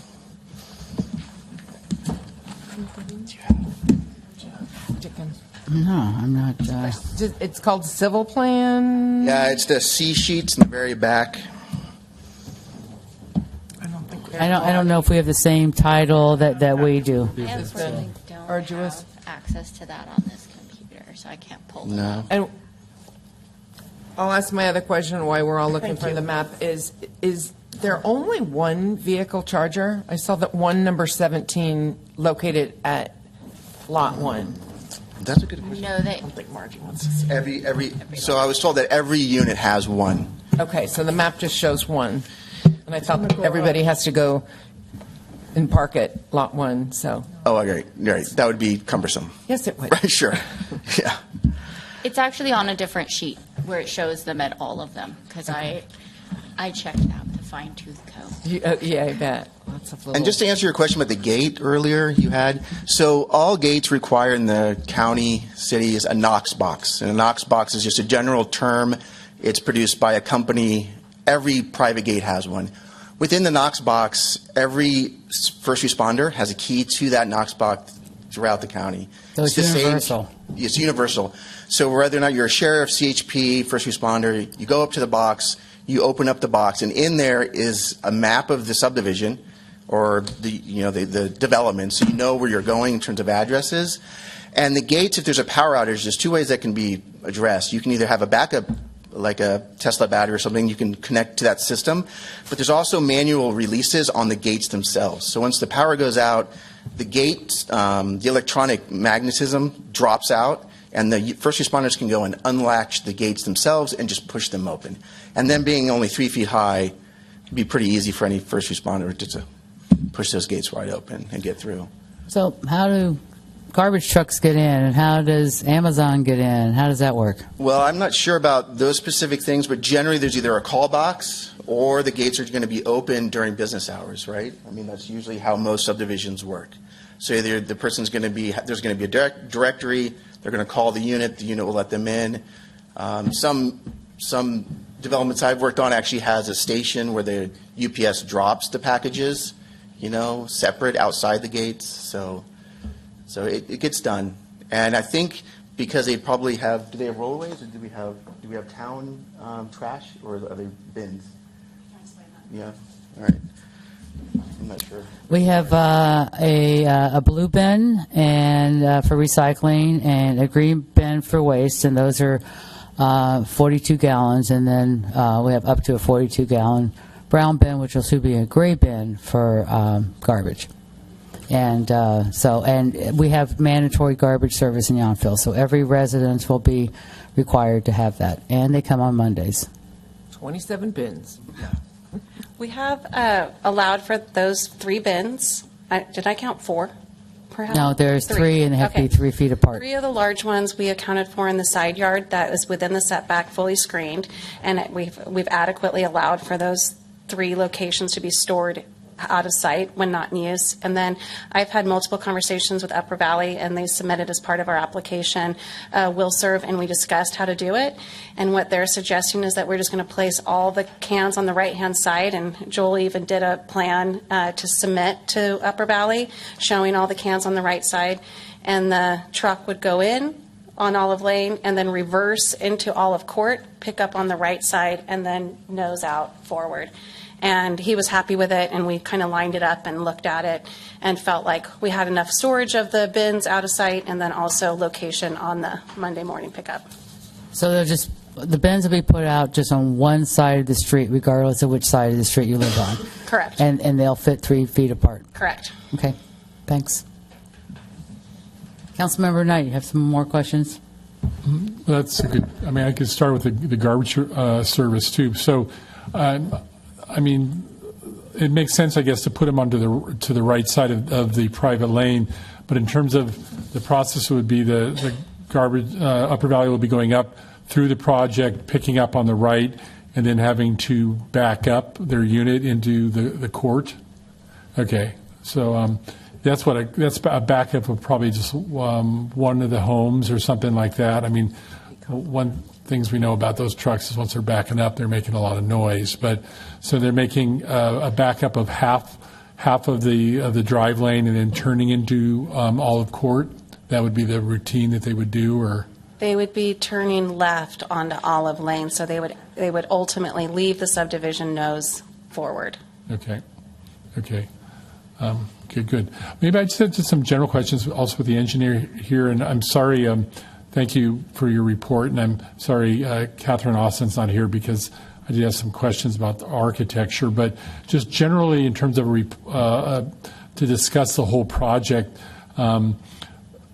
when you were, one of the things that's important for Yountville is view corridors, and then in just general, when projects this large are built, we're concerned about grade, how the grade changes when you're building homes. So when you were designing this, when you were thinking about view corridors, what are your thoughts or your design that created this? And then 2, when you build these new homes, do you anticipate a grade change or significant grade changes, like especially in like lots 4 and 5 that will raise the height of the whole project, or what is the plan? It's actually very minimal grading. We're going to actually export a little bit of soil. He can give you the exact cubic yards, but it's basically right when you come into the project, you kind of go over that berm that I was explaining on the eastern side.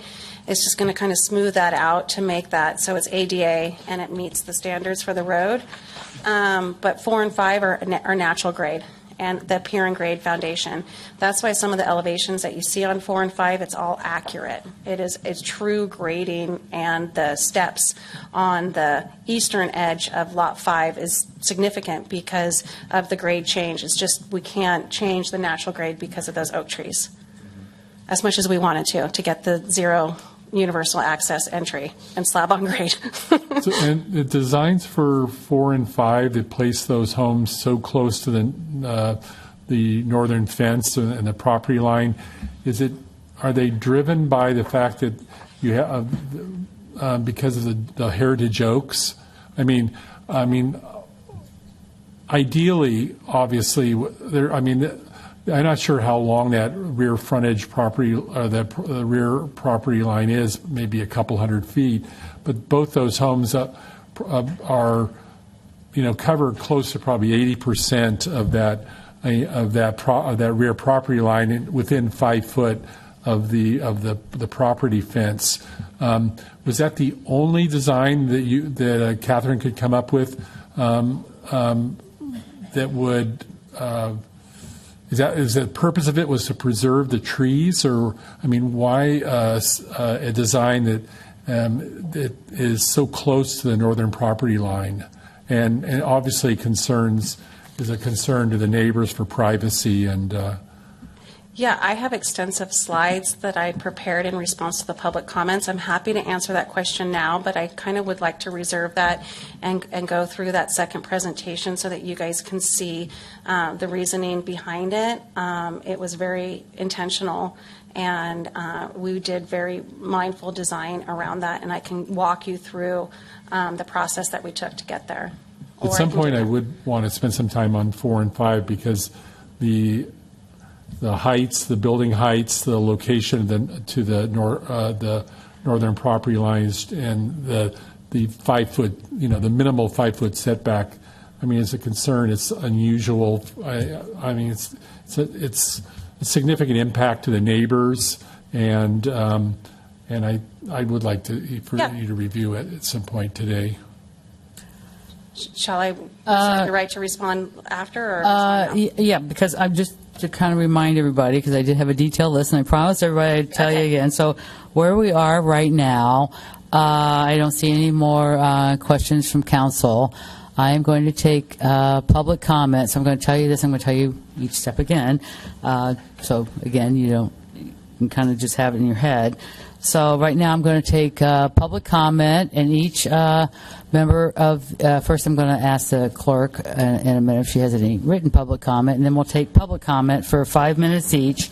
After that, the applicant will get 15 minutes to, and that's the whole team, again, to respond to any of the public or points that were kind of raised anytime during this public hearing, and you have a chance to address any concerns that you hear or provide any more clarifying information or counter arguments that are being made by any opponents. So you'll have 15 minutes, which I think will be enough time. Then staff will get an opportunity to similarly respond to any public comments and your rebuttal, and then the council will again be able to ask questions, just like we are now, of either staff or applicant before we close the public hearing. So I think we're going to pretty much have 2 different opportunities for what Vice Mayor Knight is talking about. So with that, I see no more questions from the council. So I am going to ask anybody. First, did we get any written public comments, Town Clerk? Yes, Mayor. Public comments received before the deadline of 4 p.m. yesterday have been forwarded and shared with council and also added to the agenda packet that is available to view online. All right. Thank you. So now I will take public comment. Anybody could come up. You can just state your name, and you have 5 minutes, and our town clerk will be able to put a timer up on the screen for you.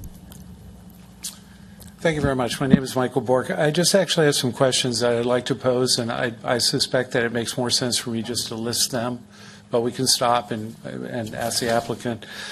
First of all, how we're going to do that, we will, you can ask them, and we'll make records of those, and then we have a time to actually address those after we take all the public comment. I think that's great. Thank you very much.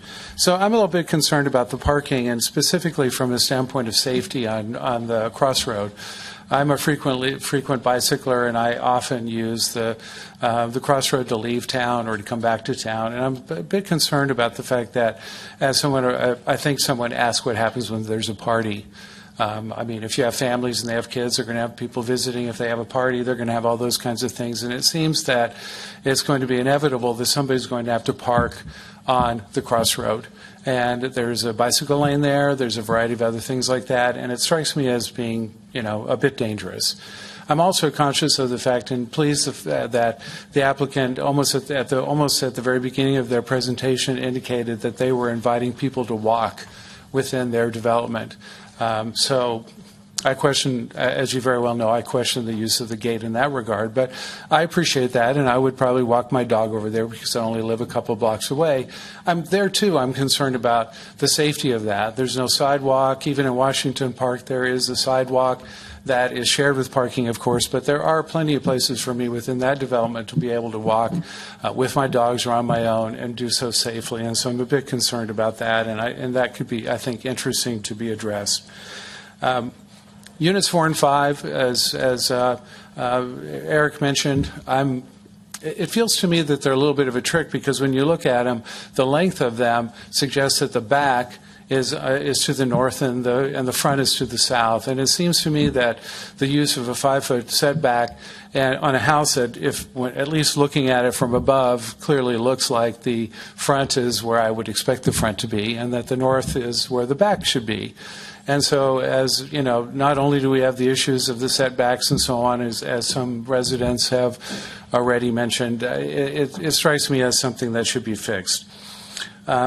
I'm also curious about the well. I mean, we've been through multiple droughts here. We've been, the use of our water to water our lawns has been strictly regulated, and I'm just wondering, are wells allowed in that respect? Can I put a well in my backyard if I feel like doing it, and then be able to water my lawn so I don't lose any trees or so on? That's a question. Finally, I'm wondering about which of the 2 units is for the low income versus the moderate income. Is it the 2-story one that's moderate? Is the single one that's low? I'm curious about which one and how they're designated in that regard. Thank you very much for allowing me to pose you these questions. Thank you very much. Anybody else like to come up and address the council from the public?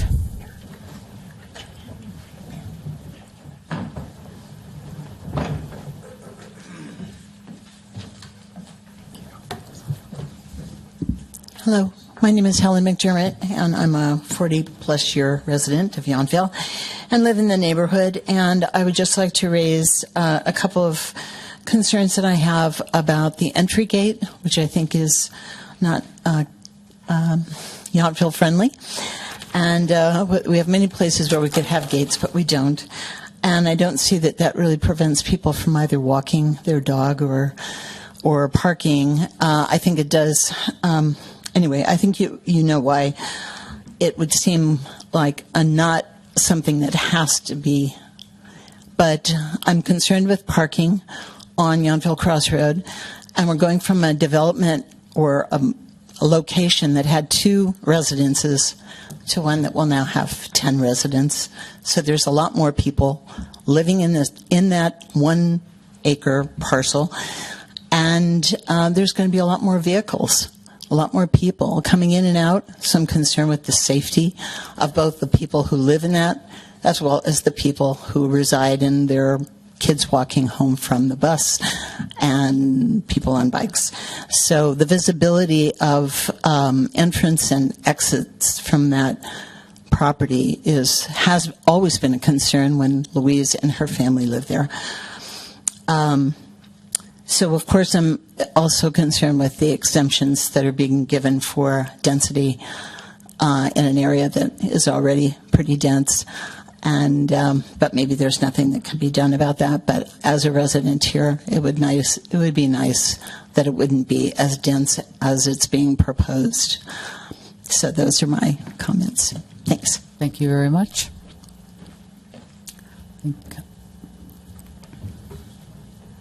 I saw somebody in the back who would like to come and talk.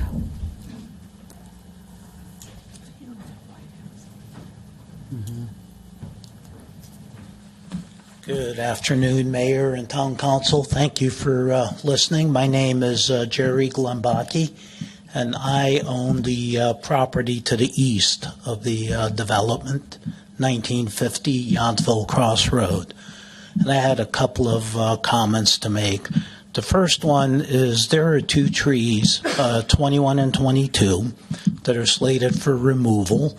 Tree 21 is not even on the applicant's property, so I don't understand how that can be removed as a part of this process. Maybe I'm just not knowledgeable about the process. But Also, I think those trees should be preserved. Removing them adds no benefit to density, which is what the state law would provide for.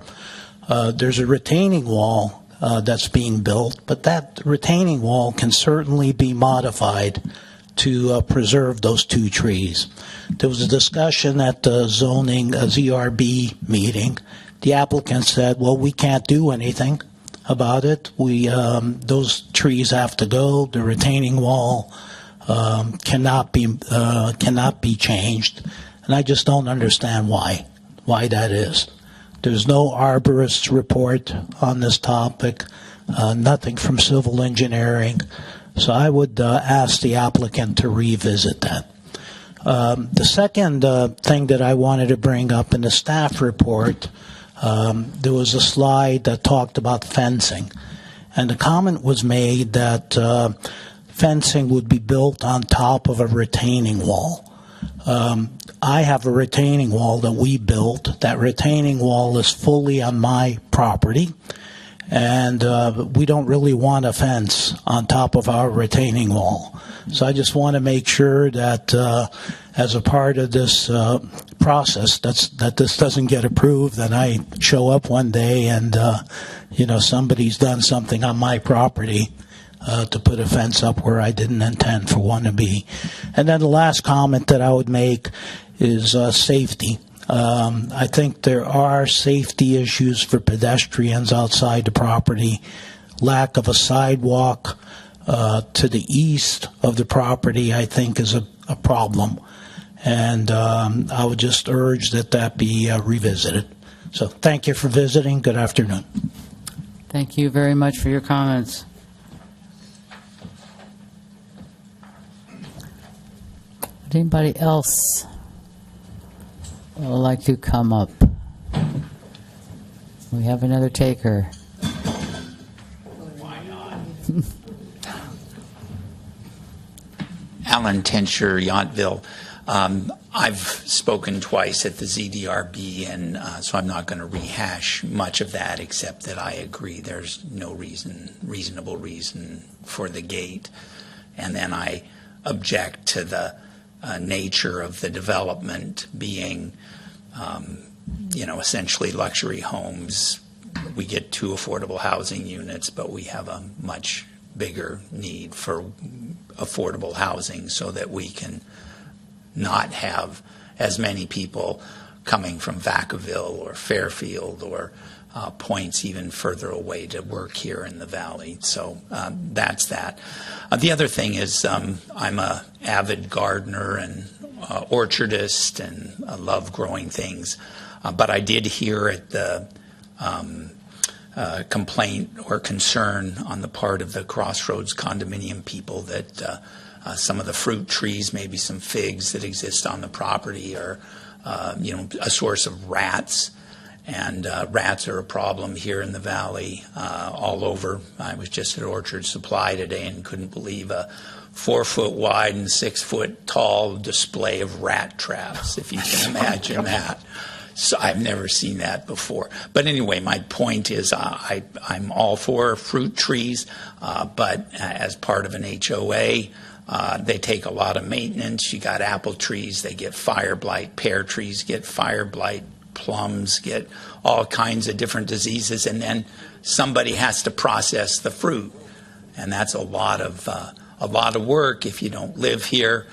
So I just would advise, as part of the HOA, the folks that are running that realize that those are going to be a potential source of rats, and then more importantly, it takes a lot of work to take care of fruit trees and actually make real use of the fruit. So I know that's trivial, but my major concerns are my comments at the beginning. Thank you.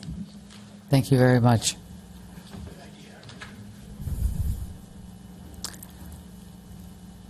Any final questions? Seeing none, it is now. I am going. We've had. Yeah, soon. Can we wait a little bit? She said soon too, so. if we're going to do a 15-minute presentation. Before that, there's been a request from the council to take a bio break, and I see a lot of smiles in the audience as well. So it is 4:58. Why don't we reconvene back here in 10 minutes? So just for the bathrooms, there's one right behind us, and then if you go out the front door, there's another door right on the porch here with another bathroom. So, and then staff has access to one in the staff room. So we have 3 bathrooms. So those are the 2 I would choose. 5, 10.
All right, we are now going to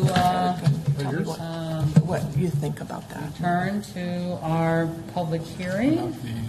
And let's see, we are now at we've taken our public comment from our audience, and now we're going to allow 15-minute time for the applicant to respond to any points raised, and we will.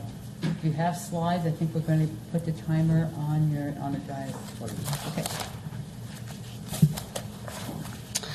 Okay, so these are the letters that we had received when I wrote the presentation, but I'd like to start with the verbal comments, and I'm going to go in backwards order. So I'm going to start with Mr. Tenscher, and I agree with the sentiment that Yountville probably doesn't need more luxury homes, but there's no way around the zoning.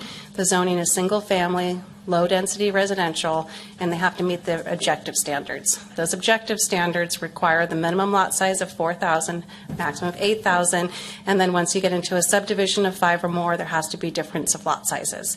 So any way you cut the parcel up, it's 8 single-family detached homes unless you get a state density bonus. So what we've provided is something that we believe is the lowest impact, the lowest possible density that the project can withhold. And second, I just wanted to kind of follow up on Michael, Helen, and Jerry's comments. Like I said, surprisingly, the parking complies. It's actually +1 for the requirements. And again, to make that subdivision happen, it was very difficult. We had 24 site plans that we did in conceptual stage. I believe, and Public Works can answer this, but I believe with the well, it's if you have an existing operating well. We did do a traffic study for the average daily trips and looked at that. And trees 21 and 22, I have a slide on, so I'm just going to go through that because most of these comments we heard at ZDRB, and so we have been actively addressing them. And that's when I'll go into detail about the retaining wall. There we go. I wanted to go into a little detail on 2 of the written comments that were for the crossroad condos on the northern end of the property. Like I said, the project borders all 2-story homes. These homes on Crossroads condos, there's 6 that are impacted on the west-hand side, and there's 6 on the northern end.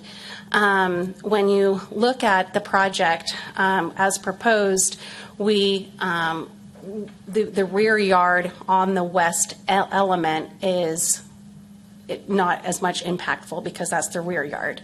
Everybody knows there needs to be a front yard and a rear yard. And a lot of the questions came up today of why did we determine the rear yard to be on the eastern and the western.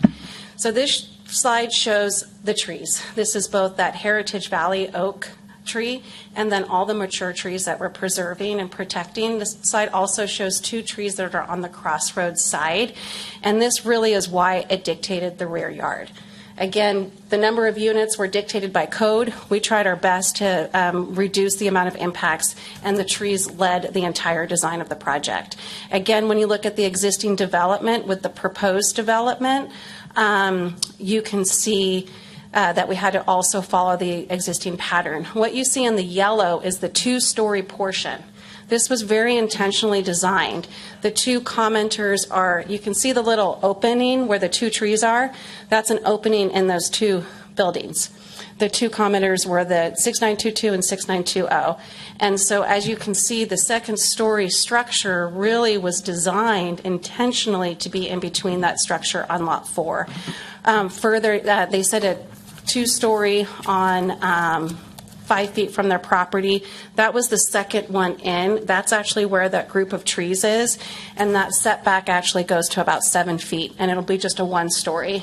I also wanted to, again, further describe the windows on that 2nd floor area. This is the literal surveyed, marked footprint and window location. In those 2 windows, what you see on the bottom is the lot 4 window placement. The 2 square windows are the 2 windows that are most potentially to that 6922, and they are at 5-foot plate height. So the sill height is 5 feet. Now I'm 5'5". It's not a window that you're going to be looking out. It's kind of like a clear story window just to bring natural light in. And those are the two windows, and then the longer window is in the in-between of the two buildings. I can go into further detail on Lot 5. The same thing, when you look at the lot, it's got the tree and then that severe slope, and those are all obscure windows. Again, kitty-cornered or theater seating to the window placements on the Crossroads condo. So again, it was a really difficult way to figure it all out that made the most sense, and we felt like we definitely went to a lot of intention and consideration. Even though it does feel close, it is screened by those pittosporum, and then in the middle area between 4 and 5, you have those two large oak trees, and then all the different trees proposed in between that 4 and 5, so it'll further bring more greenery. And all this greenery will be continually landscaped and maintained from the HOA and irrigated. I also just wanted to kind of go through the public process in general. I think you heard we went through 6 different resubmittals. During that time, I do want to kind of say, for a subdivision of this character in Yountville, to have 4 final comments at Town Council, that's really a success. We really went to a lot of effort. We met with neighbors on the property. Jerry and I are buddies. We have each other's cell phone numbers. I'm sure through construction we'll stay in contact. We did work through already a lot of issues. The final conversation I'll discuss with you about the retaining wall, which I might even answer his question. So we did significant changes in relationship with them, talking to them and talking to the neighbors. We did do changes to some of the floor area and those second floor area in response to the ZDRB. And one of the first comments was the massing. It looked like a big wall, and then we broke it up with a hip roof, so you'll see the roof. But really, we think we have intentionally, with survey data, really tried to impact that direct view and that massing. And that those homes, they only have 500 square feet on the second floor, and it's really minor in comparison, to the. It's not like a 100% 2-story. It's a really about 18%. We have community support. I wanted to go over real briefly the retaining wall. Where is that? I thought I had it on these slides. I apologize. I do want to briefly respond to the question of the affordable component. The 2-bedroom is the low income. The 2-bedroom, 2-bath has the lower category, and the studio has the moderate, which is still 80 to 100. Forgive me, 80 to 100% of county median. So it's still below market rate. And again, that's one additional than what we're expecting. So I do want to briefly summarize what we believe we really met the goals and commitments. Even though it sounds like there's a lot, there's really not a lot of waivers to all the Jenga that this project had to do. It really meets the objective design standards with little exception. It is the lowest amount of density. Remember, I described once you get into those subdivision standards, having those variation of lots. Terry originally wanted to buy it for a family compound, and there was nothing he could do. The 3 sisters before wanted to split it into 3 even lots so that they can each have a parcel to remember their family. They couldn't do it because of the minimum and maximum lot size. The project is lending itself to a subdivision with that density, and that's really the way to make it, and we really attempted to make it work very mindfully. Protects 7 of the 8 heritage oak trees, and again, it would be proposed to be removed regardless. And this contribution of the $125 was very much to really look at Yountville Crossroad connection and integrate it into the property.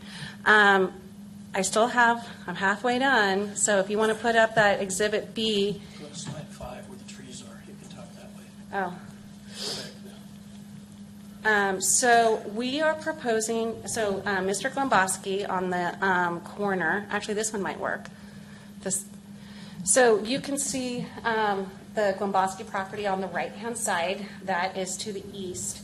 And then where his property ends, he has an existing retaining wall.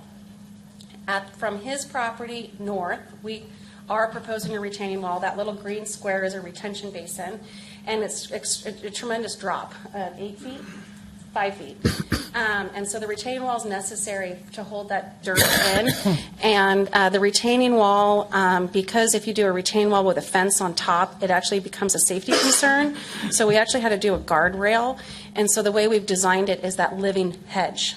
So it is the retaining wall with a guardrail on top of it. I know it sounds awful, but it's not going to look awful. And then we're going to do the living hedge on top of it, so it won't look. And it's in the fence plan in that Exhibit B if we need to look at it. So does that answer your question accurately, Mr. Wood? Maybe you can just, you need to just address the council. Okay. Sorry. So I think his concern was his existing fence on his parcel. It's actually going to be a side-by-side fence. We discussed this after the ZDRB. He's going to have his fence, which is actually a pretty nice fence, and then our fence. I went and looked at it after the ZDRB meeting. And then at the end of his parcel, that's when our retaining wall starts with that guardrail for CBC purposes, California Building Code purposes, on top of it, with the living hedge in front of it to soften it. That, I believe, I still have 5 more minutes if you'd like to. Oh, tree 21 and 22 are part of that. So what you don't see on this plan, because I thought I had the same plans from ZDRB to discuss if it came up, and I apologize, I don't. But what you see after the Gomboski parcel to the north is a one white oak that's existing. There are 2 trees, trees 21 and 22, that are pretty much on the property line, but technically on the neighbor property. We went into a lot of detail about this at the ZDRB. We do now have a written approval from the neighbor to remove those 2 trees. Basically, what Mr. Gomboski was asking, his property, his retaining wall, which you can see in the middle, there's 3 trees, cuts in and out towards his property to save those trees because they're on the property line. He was asking if we could do the same for those trees.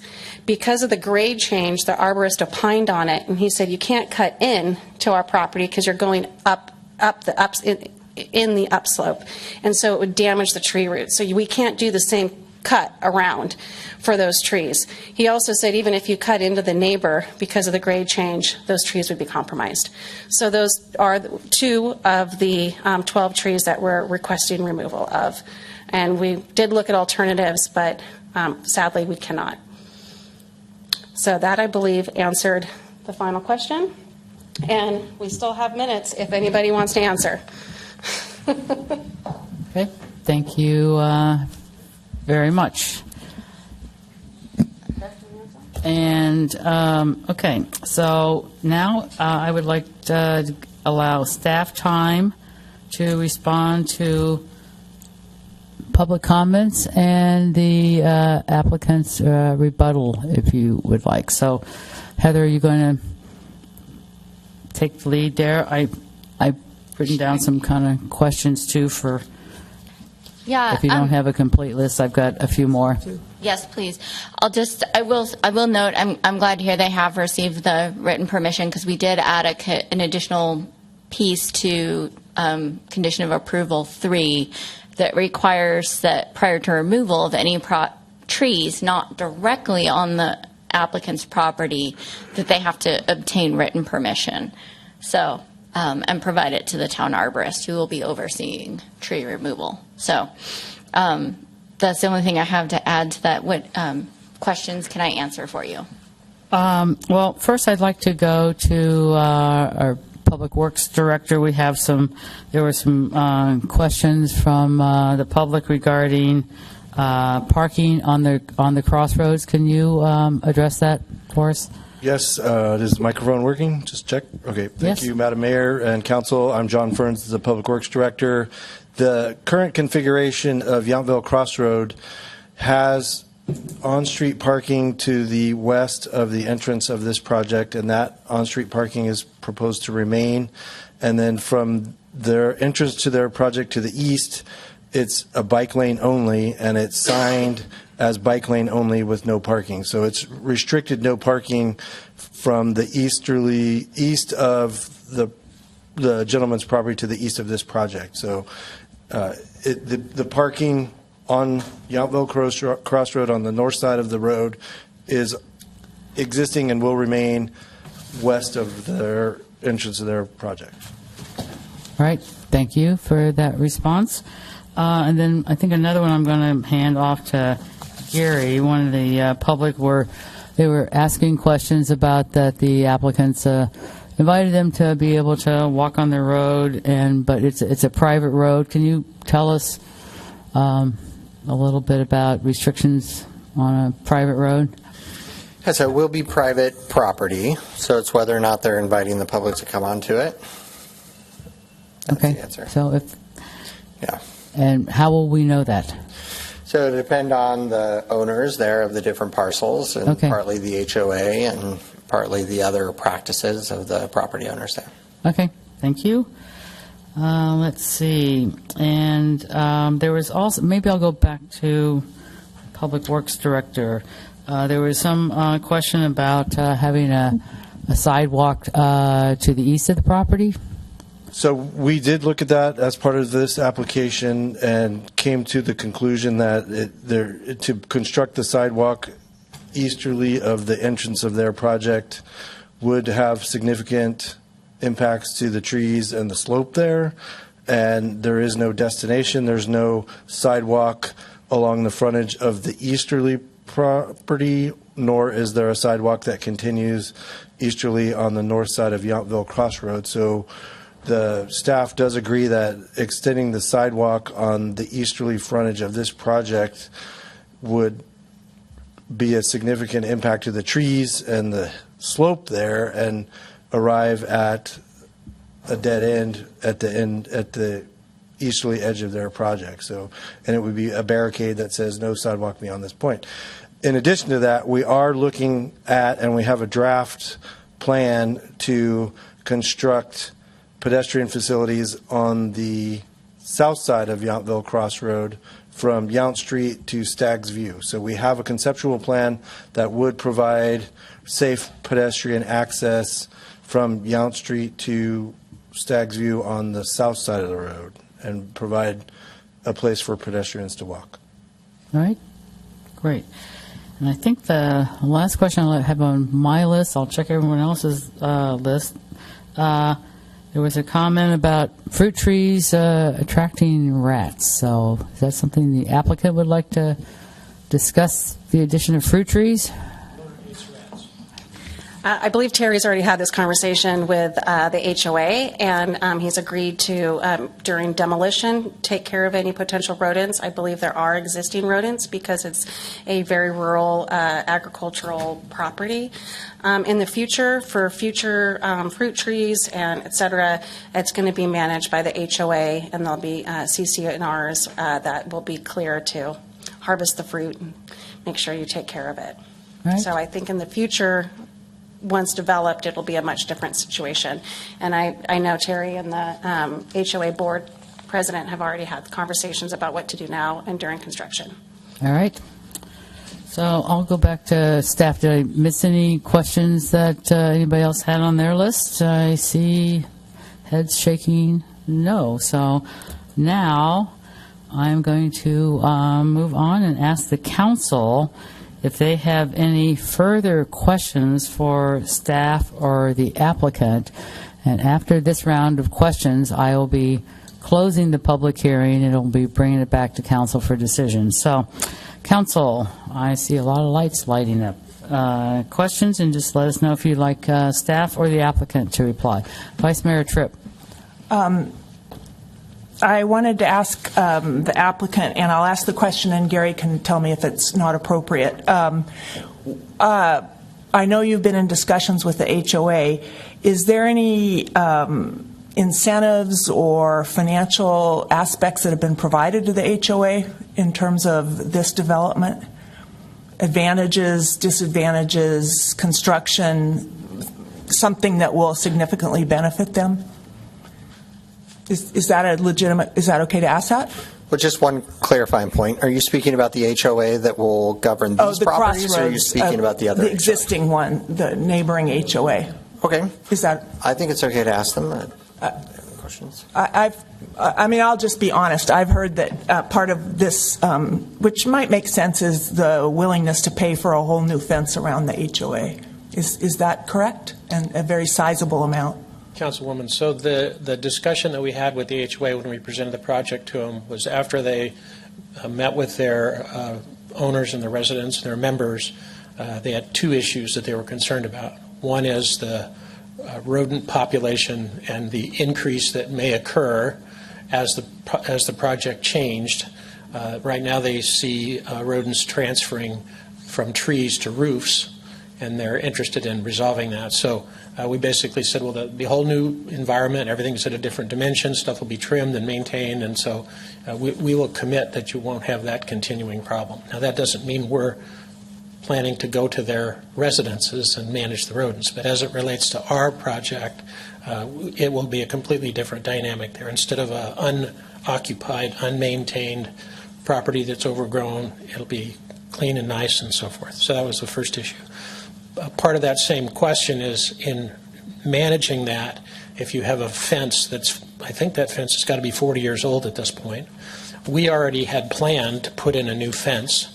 Whether we go right up next to their fence and go back to back with our two fences, or whether we replace their fence, it's as a mess. Either way, their goal was to actually have their fence looking nicer on their side as well. And we said, fine, we'll be responsible for the fence.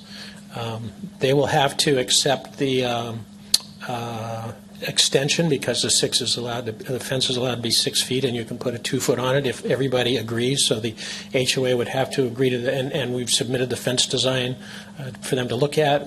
Everybody will be in the tent on that one. It's not like we're going to show up with a weird fence. So that's the extent of the discussion. Other than, I will say, to the extent that I have anything to do with the property, we'll be a good neighbor. So, does that answer your question, ma'am? It does. So basically, and I don't know if this is just law or practice, but typically owners share the cost of a fence unless they want to have two fences right next to each other. So you're basically waiving, because that fence will need to be replaced because it looks pretty old. You're waiving your right to have them contribute to the fence, or you're not going to ask them. No, we have no intention. As I said, okay. we had fully budgeted a fence. Whether, I guess the issue would be who removes the old fence if the new one's going to go up to replace it. But it won't be an issue from our standpoint. Okay, thank you. And then I wanted to ask Kirsty this question. You implied that you were sort of, the development proposal was thrust upon you in part by the requirements of lots that are in different sizes and between, I think, 4,000 square feet and 8,000 square feet. But if you put aside the concessions and going with the density bonuses, you could have built an 8-parcel subdivision here with density that actually did comply with the FAR. So it would, whereas you have now 0.48 density on some of these lots, you would have been limited to 0.35. So we would have had much smaller homes on 8 lots. So in that way, you weren't really forced into building such large homes. Is that correct? Or I just didn't really understand the point you were making. I think you were implying that because of the rules, you're sort of forced into 2,900 square foot homes, as opposed to something that complied with the current FAR. And the point of the FAR being, of course, to have homes that are not occupying such a large portion of the lot, plus just the density feeling. So I'm going to start, and then Terry's going to finish. What I was describing was that this zoning district has a units per acre density. Right. And then it has a minimum and maximum lot size. Right. And then further, when you get into the master development plan requirements, after you get so many lots, they have to vary in size. Right. So basically, it's an 8-lot subdivision.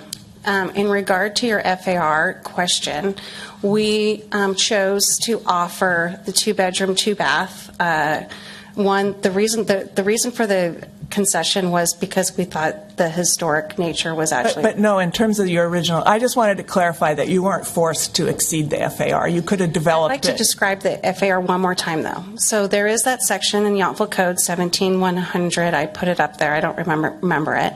But as part of a master development plan, the zoning district specifically says if you provide more than the required affordable, you get the bonus. And that's a 0.4 for the main house. Only 2 homes are at 0.4, and it's those 2 smallest homes on the smallest lots. I like to correct you right there, because I believe under this zone, you do include the garage. So if you include the garage, which my understanding is under this particular zone, you do include the garage. If you include the garage, then the FAR under the staff report is on several of these 0.45 and 0.48. So it's much more than what would normally be allowed in that In area. all due respect, the reason why this is a waiver is exactly for this reason, is our interpretation from the code was that 0.4 was for the main home. And when you look at the way that... without the garage, is what you're saying? Correct. Okay. And when you look at it, it's actually for Old Town Historic at 0.25 to 0.4. The garage is silent in that section. So I do want to fully, with integrity, say we designed it in full compliance with that section of the intention of the code. And it's one of the reasons why the project is getting the extra affordable unit when we could have taken it out. So I think it's a really important component, and I do believe that it's in the intention of the code. Did you have another question, Ann? I would only point out when you're subsidizing historic home preservation, oak tree preservation, a relatively complicated site, expensive building standards and building codes, and an expensive piece of property, you need to put enough square footage on there to be able to make all the dots connect. That actually makes more sense to me, that explanation. Now, that being said, we could have sought significantly greater concessions. We could have sought much larger homes. We tried to find the balance between a reasonable size home, typically 1,800, 2,000 square feet, not including the garage, but you don't live in the garage. And most, when people buying homes around here, you look at the way they're published on the dollars per square foot, the garages are not included in those numbers. So, we started off having more units because we had a lot of junior ADUs in the mix. But in the town, after the second or third submittal, decided they didn't want those to be included that way, so we ended up rejiggering a few things there. It's been an interesting challenge. So here we are, hundreds of thousands of dollars into a process that's designed to be shorter, and hoping that we've done a project that everybody can be proud of here. So I think that answers the question. Thank you. Well, and thank you for your an answer that definitely makes sense. And then I just have one final question. Unless Gary wanted to add something to that about the FAR and how it would apply short of all the issues relating to the affordable housing and the density bonuses, what would have the FAR been for this 8-lot subdivision? Yeah, I don't think I have anything to add based on the conversation that's occurred. I do think that how far is calculated is governed by the code. So this is a creature of the municipal code and the zoning code. There are very specific ways of calculating FAR in specific zones, and in some it says we're going to exclude the garage, but the RS zone where we are doesn't have that provision. So there is a dispute about that, which you just heard about. Okay. But in any event, there is a FAR bonus provision, which was accurately described by the applicant, that it could apply, and they have also applied for a waiver here in this case too. So that is sort of an open issue, the question of does the garage go in or out? Well, I think the code is pretty clear that FAR is something, and then there are exemptions in certain zones, and this is not one of the ones that's listed there. Okay. So, all right, and then thank you. And my final question is, and maybe I should know the answer, but I did try to diligently read all this. But would the historic home have had to remain? I mean, it was not permissible to demolish that home. Is that correct? Well, I mean, I know ways. that's not the plan, but I'm trying to kind of understand this idea of comparing the costs of doing one thing to another. And one of the issues that seems to me to be recognized is that house would have, I think, had to remain. Is that correct? So there are ways that you've got a national register, a state register, and a local register. This also plays into the CEQA analysis too, and so a significant impact to historical significance is a significant environmental impact under CEQA too, and so preserving it in accordance with the Secretary of the Interior standards changes the CEQA analysis too. So I'm not going to say that you couldn't demolish it; it just would have changed a lot of things on the front end and also the analysis. And there would have had to been an analysis, because I know we've had that exact issue here in Yountville of maintaining historic. So there would have been a separate analysis had the initial proposal been to take that house down. Yeah, and I know that M Group looked pretty closely at the historical piece of this too. So is there anything else? Yeah. So typically what happens when a historic resource is proposed for demolition, it's a focused environmental impact report. So you would have essentially a one-chapter EIR that has to go through the full process. If we were going to compare the costs and benefits of an approach of moving it and keeping it versus what would have otherwise have to been done, you would have had to do a kind of shorter EIR to keep it there, basically? Well, we didn't do any EIR because the project was exempt. Okay. So, I mean, are you asking what the cost difference would have been? Or I'm just suggesting that's something to take into account, that in some ways it has, and I realize this is not the time to give opinions, but it was also an advantage to allow the reuse of that, not reuse, but the moving of the historic house, because otherwise it's not clear what would have, that it might have had to stay there, basically, I guess is what I'm trying to say. So typically, an environmental impact report is a purely informational document that's intended to inform decision makers. And if the EIR had come back with finding it as a significant impact from removing the house, the council would then have the option of adopting a statement of overriding concern saying, we understand that this is a significant environmental impact. However, the need for housing is so great that we are signing this statement and we're going to approve it even though it does remove the structure. And if there is some form of mitigation available that can be done, such as the new house constructed would have to look exactly to the specs of the house that was removed or something to that effect, then that would still be required, and then the house could be demolished. So it's not to say they would be stuck having to preserve it, but that said, note that the HAA does include that the density bonus waivers do have that specific reason that a council can deny a project that includes I want to get the wording right. I'll just say it as best I can. Basically, a significant impact to a historic resource. So if you have an EIR that says that's written by an architectural historian that's documented, then you have a significant impact, and I will leave Gary to advise you whether or not that, in theory, could then be your reasoning to deny it. But I do want to correct one thing, if it's okay, while I'm talking.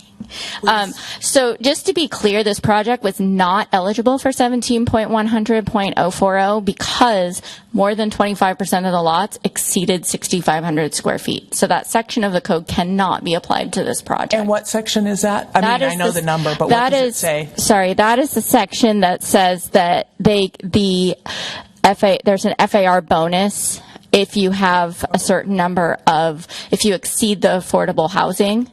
So we looked at that earlier, and it's if you're doing a master development plan and if you have 5 or more lots and they're 8,000 square feet or less, then you can apply a chart that allows you to have the FAR bonus. Okay. And so it does not qualify for that. So that whole question of whether the .4 includes the garage or not is totally moot because that section of the code does not apply to the project. Okay, so the FIR is It's being waived. It's the waived thing. It's waived that's through going a on. density Okay. bonus waiver. Okay, thank you. Did you have a question for the applicant? No, I finished with my questions. Okay, Thank you. Thanks.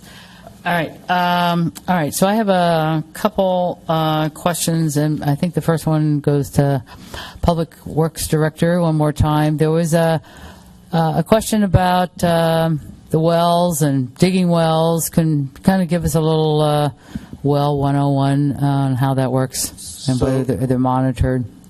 Currently, there is an existing well on site, and the town itself doesn't regulate groundwater wells, but the county does. And if the existing well on site is not proposed to be increased in use, which in this case it's not, then there is no regulation for the use of the existing well. They're allowed to keep using it for the purpose that they intend. The abandonment of the other well is also regulated by the county, and there are specific abandonment requirements that will be followed to abandon it. There are strict regulations if somebody were to apply for a new well, and the county is looking at new wells in a different light than existing wells or wells in the past. Okay. Thank you very much. Then I think the other question might be for the applicant. I know there's many, but so I'll give it to you, and then you can decide who's going to stand up. There was some discussion. I understand that this is a private road, but will you be, if somebody wants to walk their dog up there, is that allowed? Have you, do you know what conditions the public can expect? I know you will not want parking up there.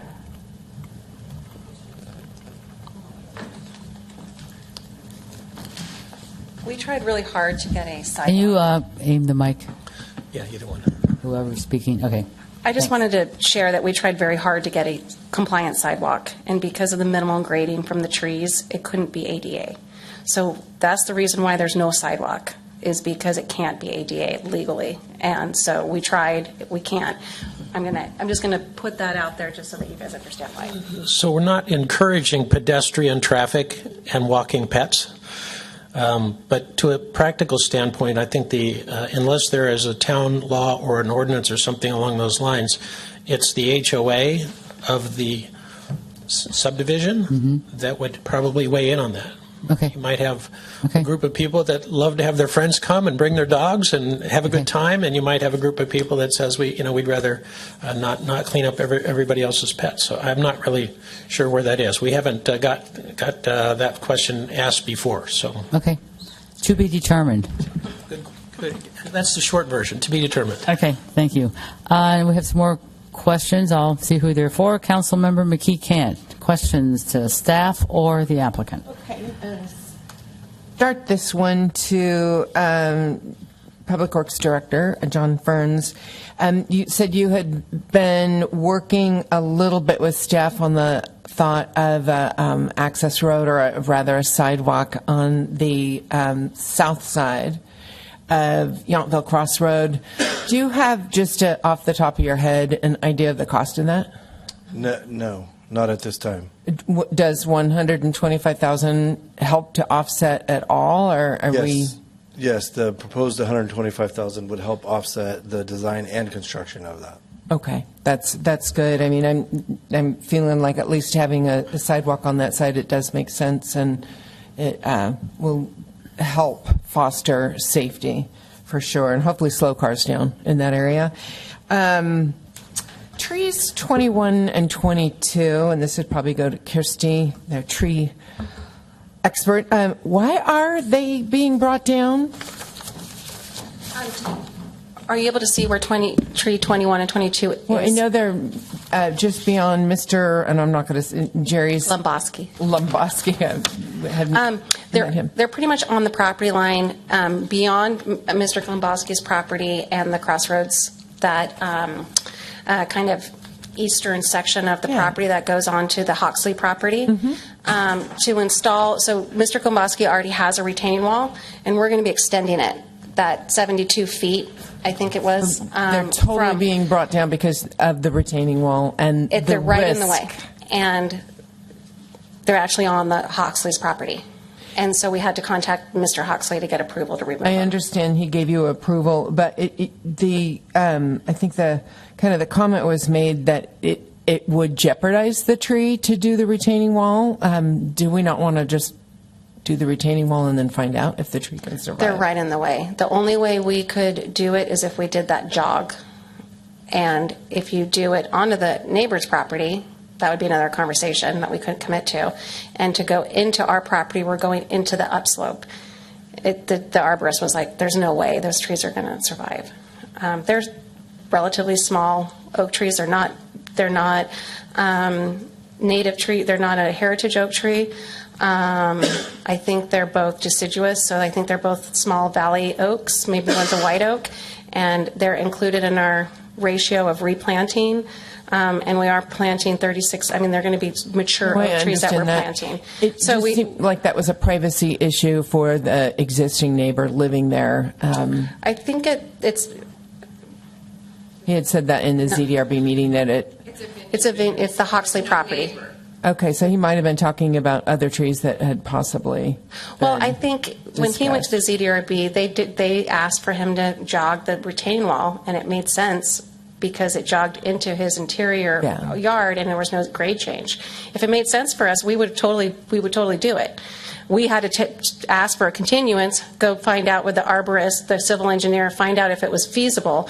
And in our situation, the grade change, that 5 extra feet, is detrimental to the roots. I just didn't know if the view corridor from the back of the deck of Unit 5 was looking right down into the private property that has been there in existence.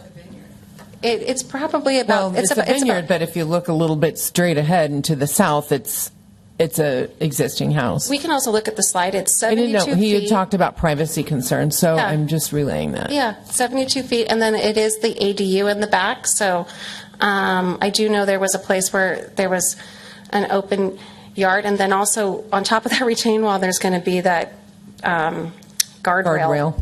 So it's going to be landscaped with those pittosporum as well. So his privacy issues won't be an issue, sounds like. Driving impact. So with regards to the manager of the HOA at Crossroads coming forward and saying that there's a whole bunch of cars that are driving in and through and looking in the vineyard, have you talked to the neighbors that actually live there on the east side that would be at the entrance and the pool and the tennis courts? Because that is very much the opposite that I've heard. People don't randomly drive through. And it seems like his property is all the way to the back, so he wouldn't actually be privy to people coming in and not committing to making that right and driving down to the end. Well, as part of our outreach in the conceptual stage, we just went straight to the HOA board, and I know they noticed it at their meeting and just logically assumed that would be the best way to get through to all the neighbors. I haven't personally talked to the people on that east. But I do have a copy of everyone we sent a notice to, and which ones are owner occupied and which ones are rented. And we did definitely attempt to outreach, really work with them, and so okay. That kind of surprised some of the owner occupied that have been there for 2 decades. Yeah. So I think they probably would notice the pattern. And then my last question, it might be for staff, so thank you very much. We're looking for safety-related issues and concerns, and to me that also equates with health. And I'm concerned about those homeowners and having their southern exposure greatly reduced, even though I appreciate that the second story of Units 4 and 5 has been reduced and the roof lines shaved.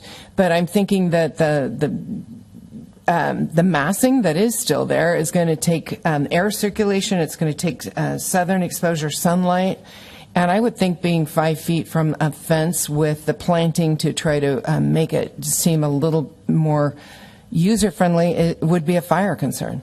So I'm thinking health and safety would be related, but technically, please advise. Yeah, so I'll address the fire concern first. So there are minimum separations from buildings in the building code, and I think it's, someone might correct me here really quick, but I think it's 3 feet from each, so 6 feet from each is the minimum, and then anything closer or within that requires firewalls, like the same you would use to separate apartments in a multifamily. So I think these are a little bit more than that, so I don't think it's triggering that requirement. And of course, a lot of state laws have lowered those required setbacks to quite a bit less. Like the ADUs now goes to 4, and even if you have a 0 setback for an existing structure, you can put an ADU in there now under state law too. So these have been shortened in a variety of ways. On the other health and safety concerns, the Housing Accountability Act does talk about unavoidable adverse health and safety concerns and the like as a basis of it, but don't think it's thinking about the ones that you've done. And I don't mean to diminish the health and safety concerns you raised, but I think that law is concerned about different types of health and safety concerns. Okay.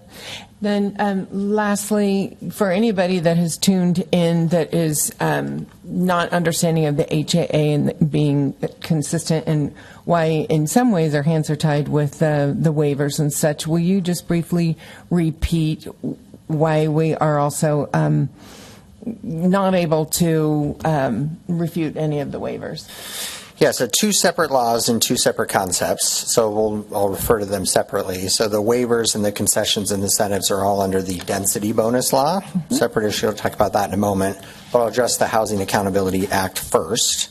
So anytime a project proposes 2 or more residential units, and certainly this one qualifies for that, if that project complies with objective standards, as this one does, the town can only deny it if it makes very specific health and safety findings, and that's what we were just talking about.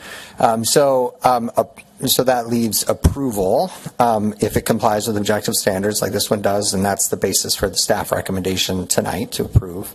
That doesn't remove your authority to condition the project. So as you saw, there's 12 pages of conditions here, and a lot that staff has already gone over and many that the applicants have talked about.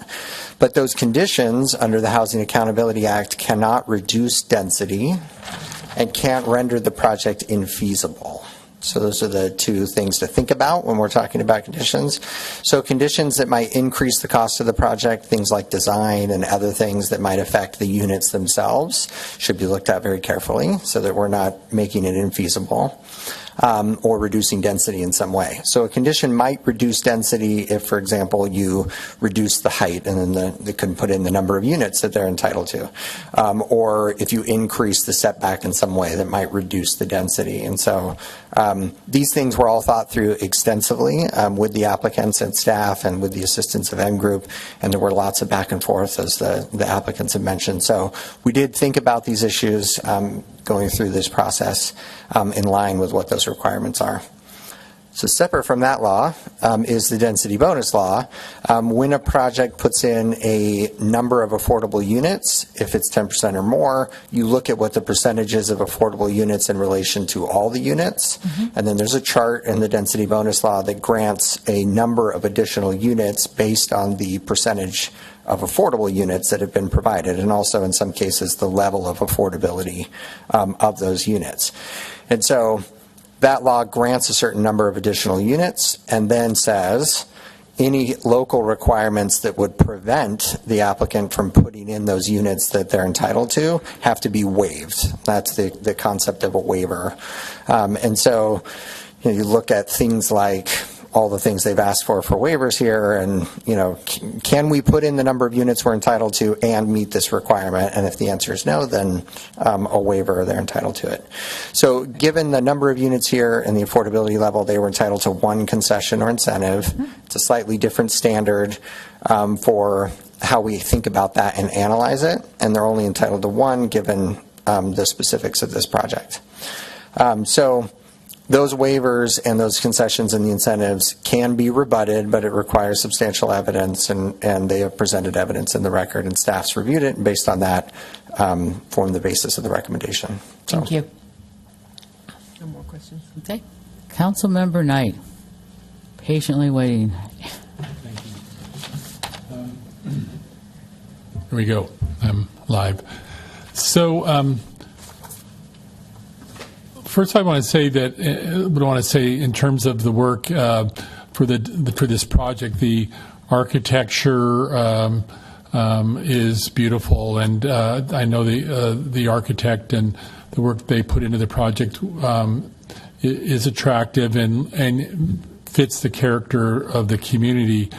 But just generally, I think what I would want to maybe address to the community that this process now, in terms of the approval of this project and review of this project, is challenging because it's a significantly different time. I mean, this town has always been has a long history of working with builders to move projects along that benefit the project and benefit the community. But and that example would mean in our projects from all the way going back, looking at the Heritage Project or Washington Park, the town worked with the builders to grant concessions, but there was give and take. In Heritage, all the homes on the south side of the property were one story, as well as what was approved when Washington Park was built, that all the homes on the south side were one story to fit in with the neighborhood, to address the concerns of neighbors. But from my past experience on Zoning Design Review Board and as council members looking at projects, this is a different process. The town is responding to significantly more state control that has taken away local control with the Housing Accountability Act and the state density bonus laws, taking away the opportunity for the community to really negotiate the 50%, it's taken away planning that we've done in the past that have created the community, whether it was FAR, 50% rule. The current law has eliminated that kind of conversation. So we're here with a project that is allowed to have concessions and waivers that the state allows, and that when it comes to the questions of the density, which from my review is not only the number of lots, but the FAR, we have a difficult time asking for concessions. And I don't have necessarily a problem with the number of the lots. There's a reason the community years and years ago created zoning districts where we tried to keep homes in a range between 4,000 and 8,000 square feet, because at one point 30 years ago or more, we allowed quarter-acre lots. So there was a purpose to a range of lot sizes to try to develop diversity. And the reality is with our community that whether it's a 4,000 or 8,000 square foot lots and homes in Yountville are desirable, and it affects the eventual price. So my goal in terms of what I would like to see is for the applicant to have some your goals and objectives are to really speak to the neighborhood, fit the character of the neighborhood, and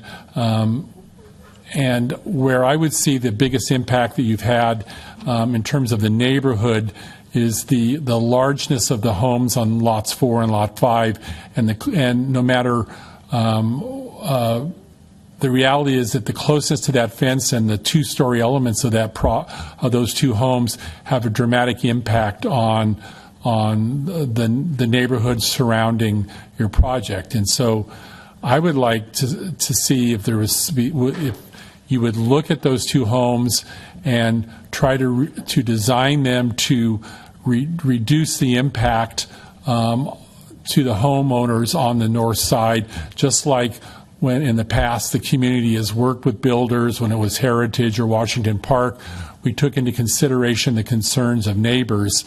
I don't feel like the project has done that to the satisfaction, at least of myself and neighbors, and I would like to see you do additional work to try to reduce the impacts on lots 4 and lots 5.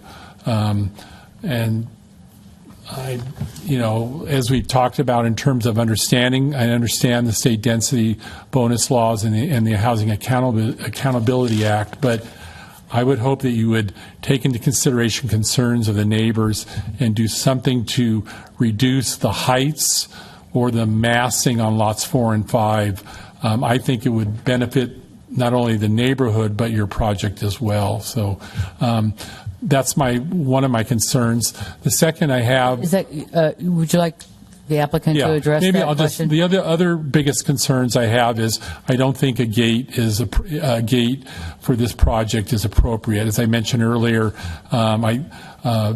Girardi Place has a private road, Talent Lane is a private road. We don't have gated communities in Yountville. I think it would be to the benefit of the neighborhood and our whole community that it be an open development. My last concern is that I heard you speak to your concern about covered parking for Lot 1 in the affordable housing because of the oak tree, but it seems to me that there's space still with that oak tree to the west of that lot, that some form of covered parking could be built, not necessarily a detached garage, but covered parking that would allow the residents of those 2 units to have some protection from the weather when they're living on that parcel, and whether you need waivers for zero lot line for that covered parking. I would be supportive of that because I think the quality of life of the residents in Lot 1 in those affordable units would be improved by some form of covered parking. So the gate, covered parking, and some attempt to improve reducing the heights and the building on lots 4 and 5 would be something I would ask you to consider and continue working on. So we're asking questions right now. Would you like them to come up and address that? Yes. Okay. Thank you.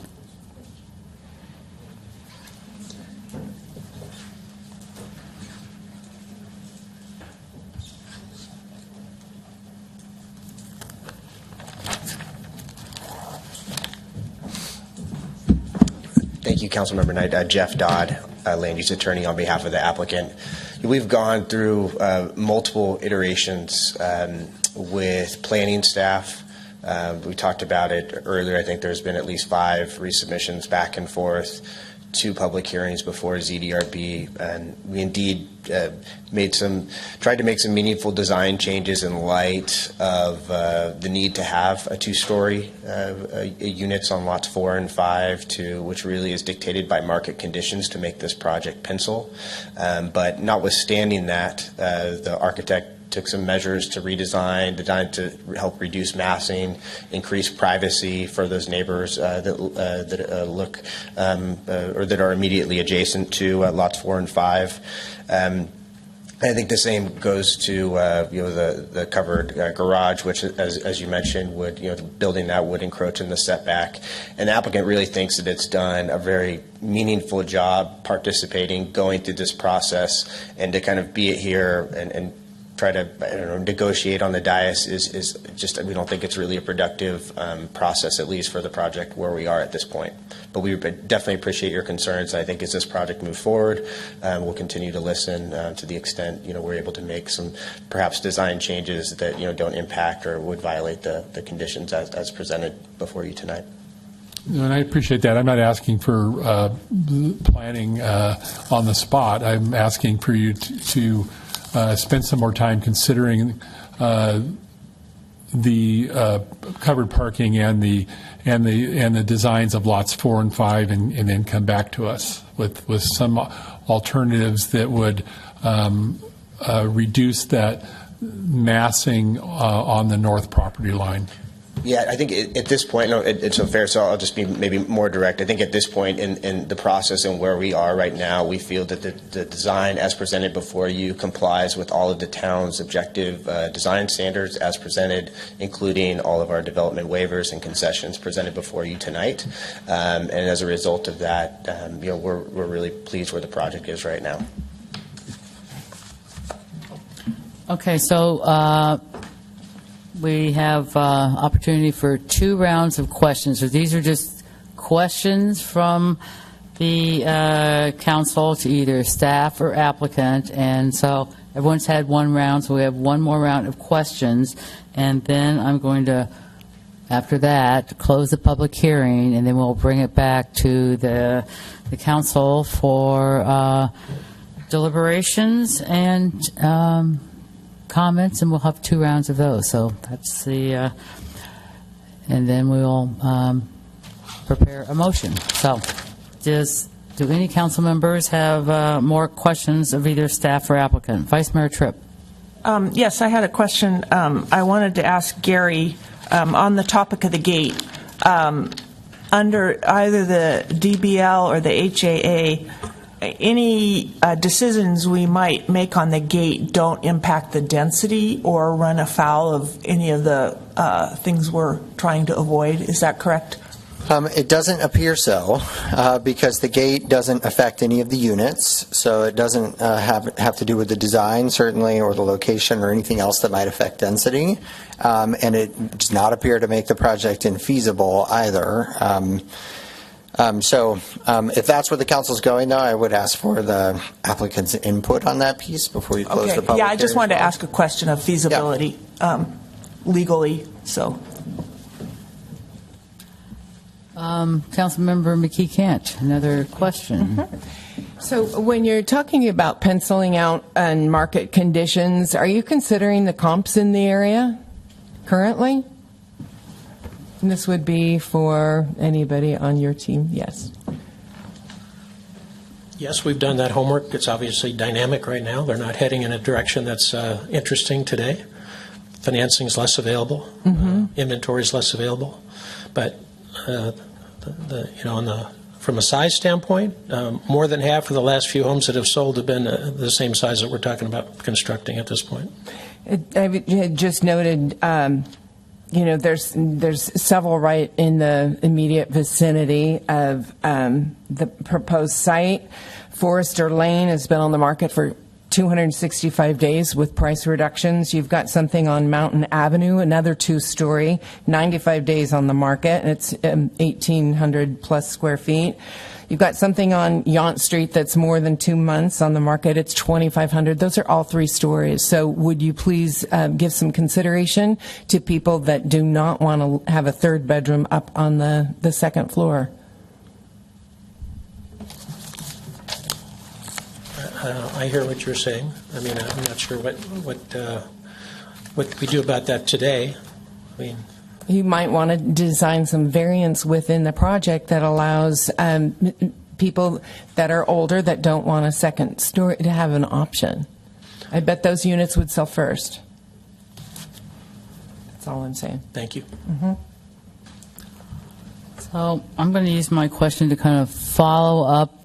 Gary was asked a question about the gate and suggested that maybe we could address that to the applicant. Do you concur with our opinions about the gate that the town attorney has made in terms of not affecting any of the waivers on this property?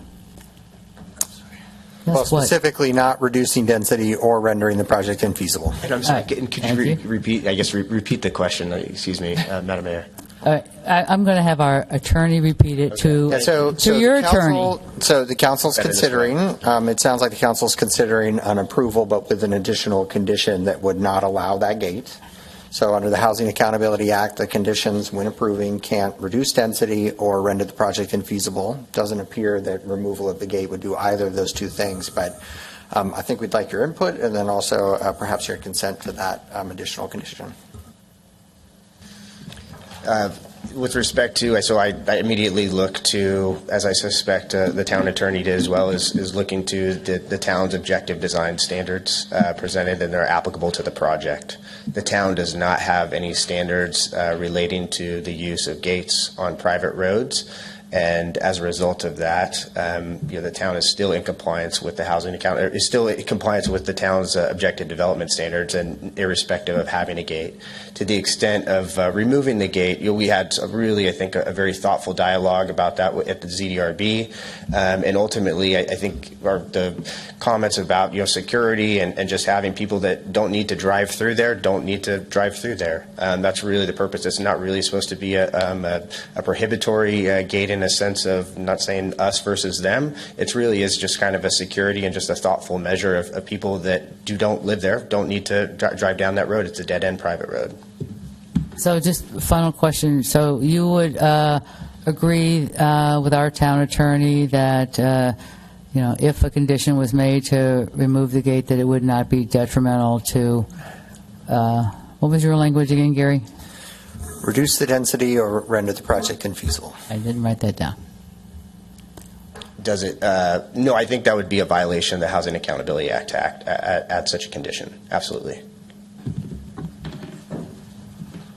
All right, so I have another question for our town attorney. Could you comment on if we remove the gate, if that be a violation of the Housing Accountability Act? Well, it doesn't appear so, for the reasons that we just mentioned, and I think the testimony from the applicant actually supports that. There isn't a standard here, so your code doesn't speak to gates. It's not allowed or prohibited, so there isn't an objective standard here to go against. So it doesn't seem to reduce density. It doesn't impact the units at all and doesn't render the project infeasible. So I suppose, other than a statement that it would violate it, some analysis might be helpful. Okay. Thank you very much. That's the end of my questions. Seeing no more questions, I am going to close the public hearing. Will we be able to respond to you later, or is this our last opportunity to speak? There is no more opportunity right now. We're finished with our questions. So now, as I've talked about 3 or 4 times, that we are going to close the public hearing, and we are going to bring it back to council. Council will have, we have the opportunity we're going to deliberate, and we have 2 rounds that during our deliberation here, and then based on where we are, I'm going to ask for a motion. So does our town attorney agree with that next procedure? Yeah, I think that's right. Depending on where this conversation goes to, I might have another thought in the middle, so if I raise my hand. Okay, so somebody might want to have that. All right, so Vice Mayor Tripp, would you like to start first? I am also very concerned, as Council Member Knight said, about the lots 4 and 5 and the 5-foot setback, and the kind of potential negative impact it will have on several of the condominiums in the crossroads. And I also really wonder, because I lived in a house like this for a while, and I can't remember whether it's 4 or 5, but your sink and your kitchen window are going to be 5 feet away from a giant wall. And I lived in a house like that once, and at 5 feet, with fire concerns, you really can't even plant anything. So I don't even know if that's such a great design to have a 5-foot. I mean, it's not within my purview, but I surely wouldn't want to buy a house where my sink looking out the kitchen window is looking at an 8-foot wall with only 5 feet between my window and the wall. But that's not what we're talking about. But I want to say I don't think it's a very good situation, and it may be the case that we cannot, our hands are tied, as Eric said about the new laws. So, but I think the FAR really bothers me, because the whole point of the FAR is to keep within the character of the neighborhood, and we have very large homes here, and I really take some. I did watch both of the ZDRB meetings, and I heard the applicant say a number of times these are modest homes. Well, you know, the average square feet and median in California is about 1,900. So, and in Yountville, the significant number of homes are well within 2,000 square feet. So these homes are not in keeping with Yountville. And while I have 1 minute to be on my soapbox, I would, and this also goes for the gate, people want to live here and pay huge amounts of money because of the character of Yountville. And what keeps the character of Yountville has been some very thoughtful zoning and design standards. And this project, to me, wants to benefit from the beautiful character of Yountville, which is small homes, neighborhood feel, by selling these. And I understand that. I'm a capitalist. But at the same time, it's also kind of going against the character of our community, and I really don't agree with that, and I think it's unfortunate we can't do much about it. But on the gate, I'll also say about that, this is one of the main entrances to Yountville as people come in Yountville Crossroads, and again, people want to live here because of our feeling of community and closeness, and yet you want to be here, but you want to have your gate, and all the rest of us will be a community which you can enjoy. And I just really disagree with that. So that's my my 2 cents. Councilmember Knight. Thank you, Mayor.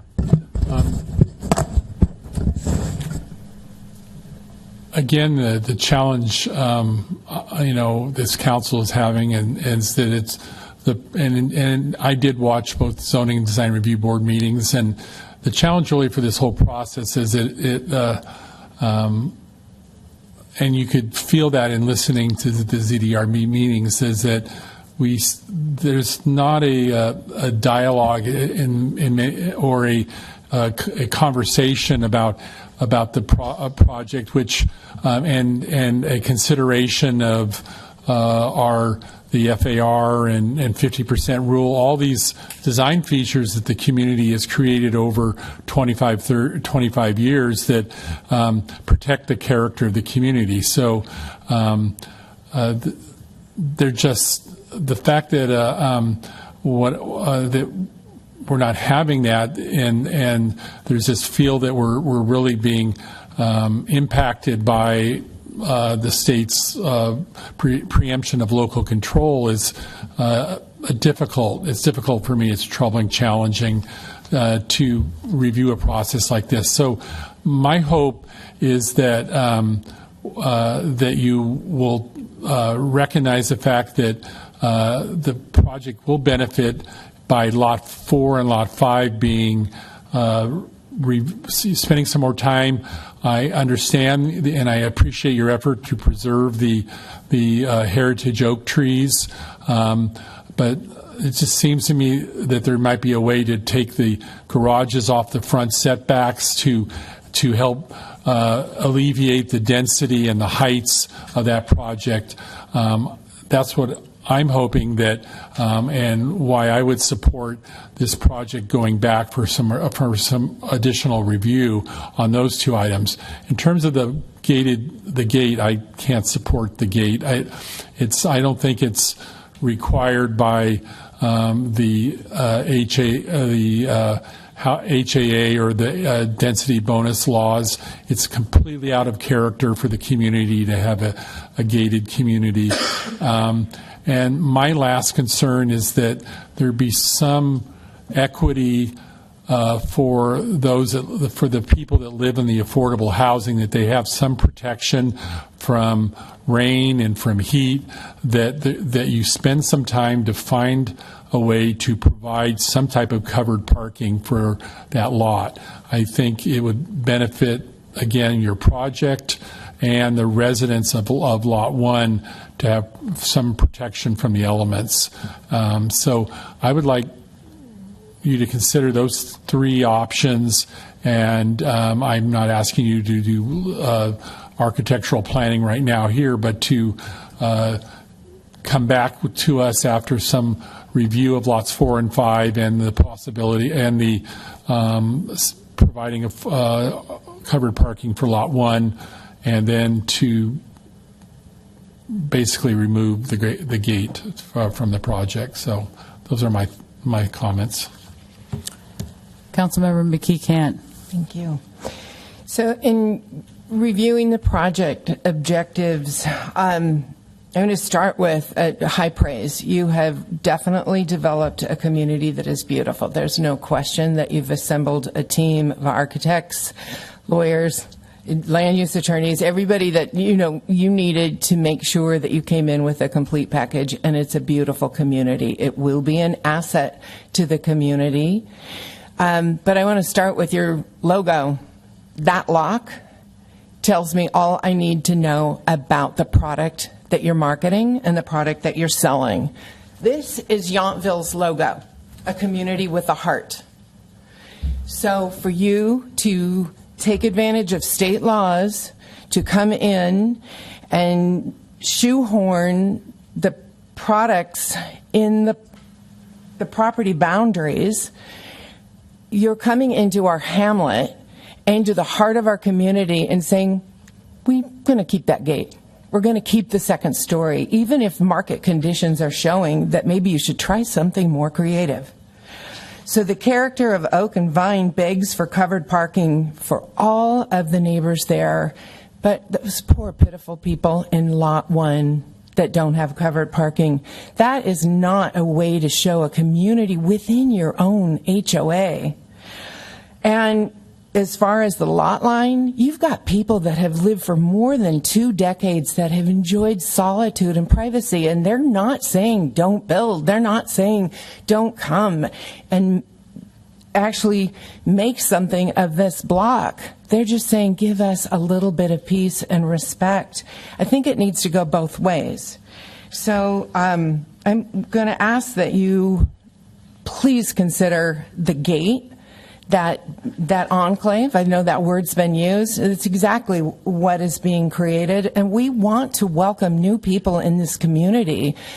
I come from a hospitality background, and I know you both do as well. We're a welcoming community where people say hi to each other, but you're creating a presence where the people that move in there are not going to have that same benefit. They're going to move behind that gate where people can't walk. I mean, we have mutt mitt stations, so you're saying, well, we don't want people walking their dog, and you don't understand Yountville, even though you do have a house here. And I just want to ask that you take a step back and not force us into this because you can. We have a hamlet here, and we'd like you to respect it.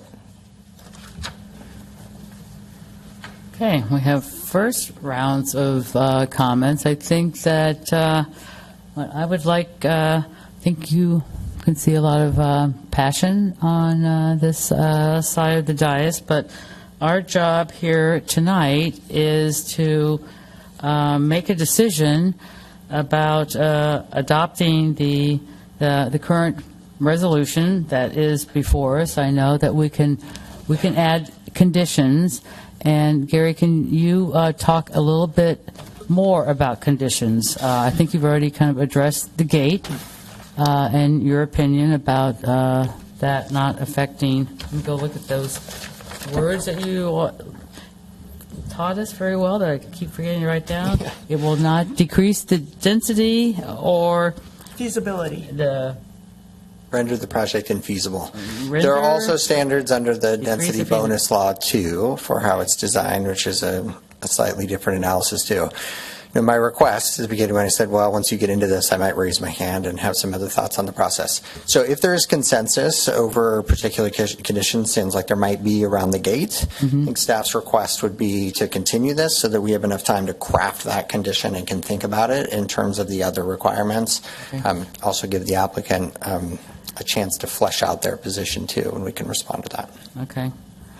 So what you would request is that, especially if we're going to talk about the gate or anything else, that we get a majority on that before either approving or denying the resolution before us tonight, is to request a continuance. Yeah, if there are additional conditions that there's consensus amongst you to add, I would ask that we continue so that the staff has time to craft that and to think through where it fits into the different things. You see, there's 5 different things that we're approving. All of them have different standards and findings that need to be made. So we want to make sure that we're really capturing all of those and have thought through it all. Okay. So I haven't given my comments yet, but I totally am not support of the gate. I would definitely, if I was going to approve this, make that a condition of approval. But if we're, we'll see where we end up, if we're going to continue this or not. Yes. There's actually been a request for just a short break. I think the applicants want to just speak about this briefly before we continue, and I think that might be okay. I am fine with let's see. Let's look at our clock. It is 6:30, 6:40. Will that give enough time for conversation? Yeah. Okay, 10 minutes. Thanks. Everyone knows where the bathroom is by now. Yeah, I'll take one. Yeah. Okay. Oh, you brought them. Did you bring You're them? feeding us. Is that bribery? Sorry.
Now it's happy. It's actually turning on.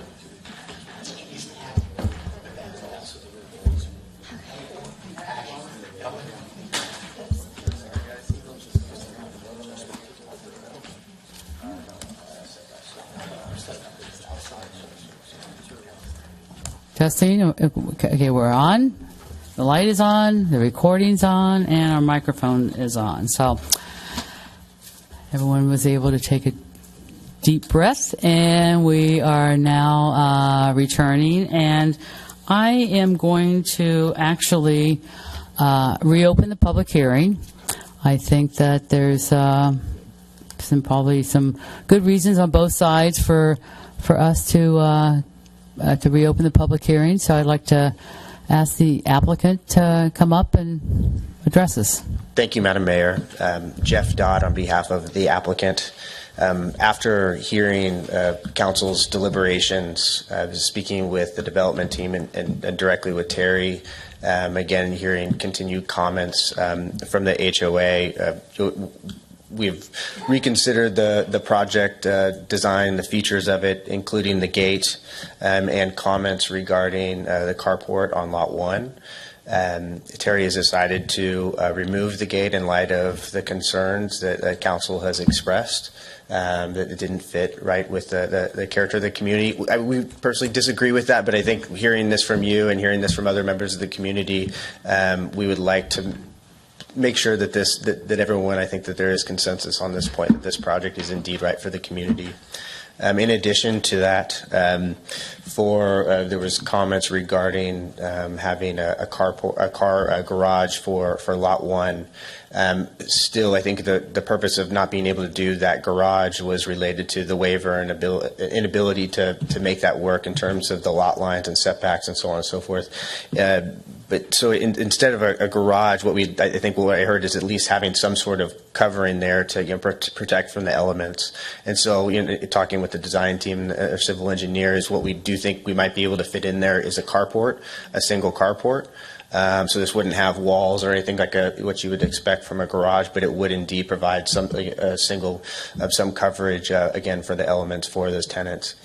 We have, I think, I'm trying to hit at least three issues that I flagged in my notes consistently from the council, is the design changes from Lot 4 and 5. This is kind of one thing I think that is a real challenge from the applicant's perspective. We understand people's the market situation right now, but this is this extra bedroom, the size, the second floor, is a real critical amenity for all of the lots, not just lots 4 and 5, but we're talking about lots 4 and 5. So to have that, it really is a critical amenity to the project. It's an extra bedroom. It really makes this whole project feasible. It makes it feasible not even from an entire development standard, but it also allows Terry to really go ahead, Mary and Terry, to build these affordable units and make that work, to add that extra unit as well.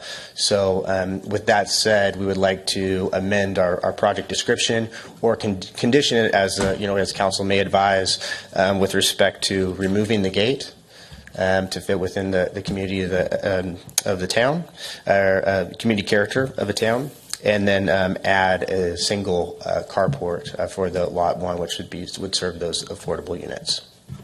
Thank you very much.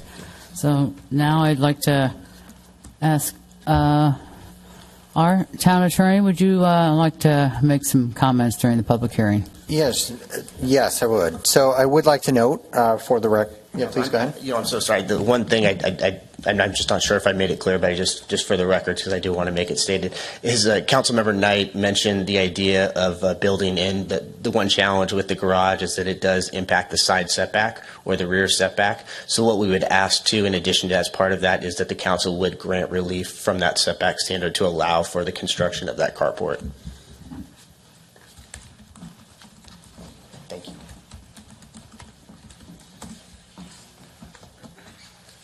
All right. Captured that in my notes too. So I would like to note for the record, there was a conversation that occurred between the applicant's attorney, Mr. Dodd, myself, and the mayor that has now just been completely recounted by the applicant into the record. So that is the conversation that had happened. And so now that's part of the public record too for the public's benefit. So the applicant has agreed to modify the project as to those two things, and those can be expressed as conditions. So if that's what the council agrees to, that would be direction to staff approved this evening, direction to staff to include those within. And as long as that direction is clear enough to Irene and also to the M Group consultant Heather, then we would craft that up subsequent to your approval, and there wouldn't be a need to continue it. On lots 4 and 5 and the redesign of that, this does appear to raise issues under the density bonus law. They've proposed it in a certain way. They're entitled to build it in accordance with the objective standards, and then also at the density allowed under the density bonus law. So we'd caution against a condition that would require a redesign of those two lots. All right. I'm happy to answer any questions. All right. Let me just cough first. So just since this is the public hearing, I'm just going to give everyone an opportunity, the public, I think you're all in the back row, to make any final comments. It's been a long evening, so I'm hoping maybe it's just something really short. I'm not going to mandate it, but I really am hoping you won't take full account of a 5-minute if you'd like to come up and say a few words before one more time I close the public hearing. Thank you very much, Mayor Moeller. Good progress. I think that's really great, and I want to say that I am so impressed by the comments that I have heard tonight from the council. I have agreed with so many of those things. I would encourage you to push still on lots 4 and 5. I know from their attorney, because I listen and he's not shy to point it out, that we have 5 times for them to come in front of you. And I'm not really, truthfully, I know what's going to happen, and they know what's going to happen. And I'm not really trying to be a disturber of their plans. Obviously, as they pointed out, I know they've spent hundreds of thousands of dollars to do that. And again, we know this is going to happen. But perhaps ask them to come back in a couple of weeks and just have them think about lots 4 and 5. I think your comments about where the markets are well made. One of the members of the ZDRB pointed out that single-story houses are what people want to buy. We were just discussing that we've lived in our house now for 32 years. It's single-story. I am so happy about that. The stairs that we have are, I'm embarrassed to say, are starting to become a little bit of an issue. And I have friends who are planning on moving into single stories. So all I encourage you to do, I recognize, again, we all know it's going to happen. It's a nice project for what it is. I appreciate that they've made the changes that they've agreed to right now, that I felt quite strongly about them. But let's ask them to think a little bit longer. Your comments about lots 4 and 5 are really spot on. I wouldn't want to spend $2 or $3 million on a house and have a wall 5 feet away. Even the people buying the darn thing, whether there's a sink there or not, this is not the right thing. Anyway, thank you very much. Appreciate your time. Okay. Anybody else? Any final comments from our staff? Okay, I am going to close the public hearing, and I really appreciate the work the council's done, everything from the public, the ZDRB, the applicant as well. I think with some last-minute negotiations, I understand how these things go. I understand what the public is saying too. It's not a matter. It's getting the best project that we can for Yountville.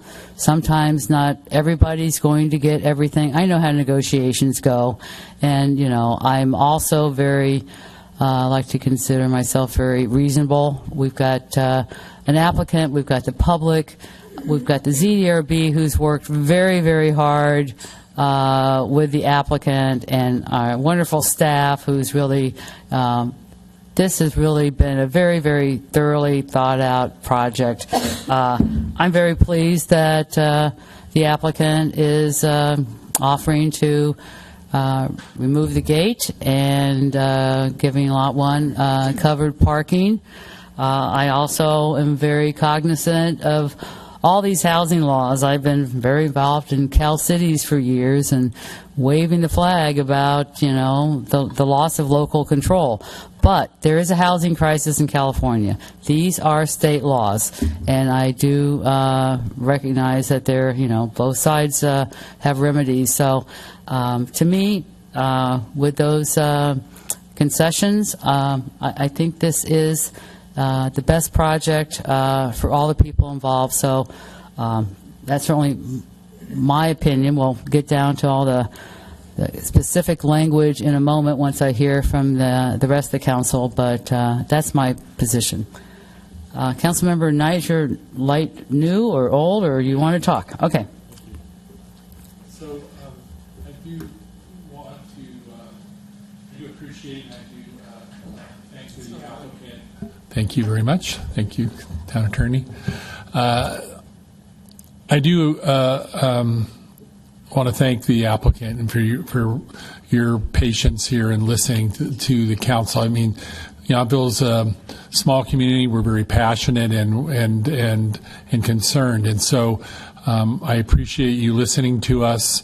And I was there 15 years ago with a project I was doing, so I know what it feels like. I appreciate the fact that you're going to create a covered parking space and you've removed the gate, but I do want to ask you to consider options for Lot 4 and 5 that reduce some impact. I appreciate the fact that you've got you've got oak trees you're trying to preserve, that you spend some time doing that. And it's a difficult process. And I talked about it earlier where this town has always been, has a long history of working with builders and getting projects done that benefit the project and the community.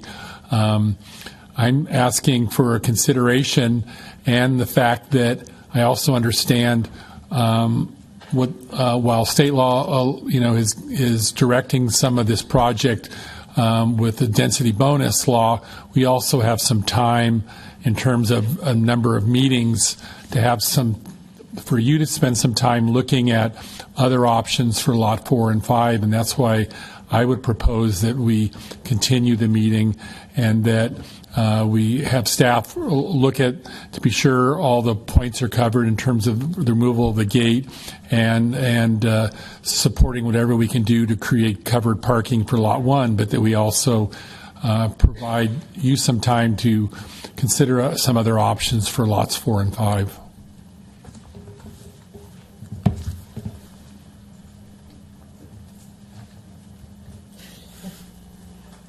You want me to flip a coin? Vice Mayor Tripp.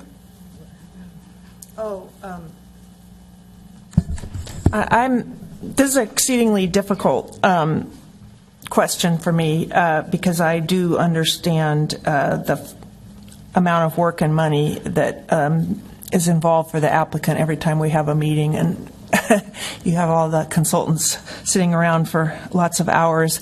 But as much as I understand the burden that places, I really feel strongly about Lots 4 and 5. So, and I'm pretty much with Councilmember Knight on that. And the only thing I would ask, again, sometimes it's interesting to back up and rethink things, and I would be the last person to sacrifice a tree, but I would ask if there was any chance that if we were willing to sacrifice a tree, it might get, Gary's looks like he's going to stop me. I'm not going to stop you.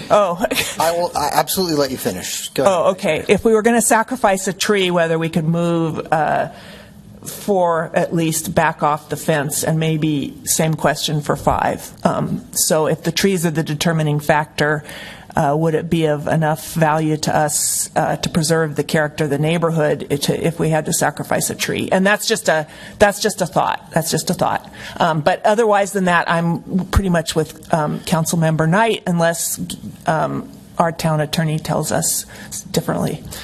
Yeah, just 2 points to make on where this discussion has gone, at least with 2 of the council members here.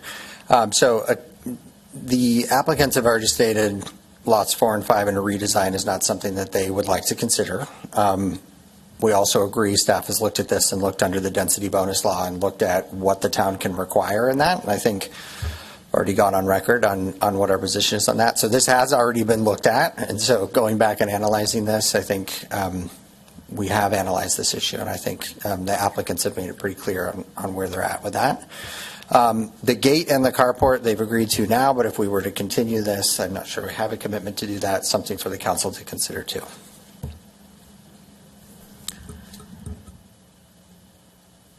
Comments? Councilmember McKee can't.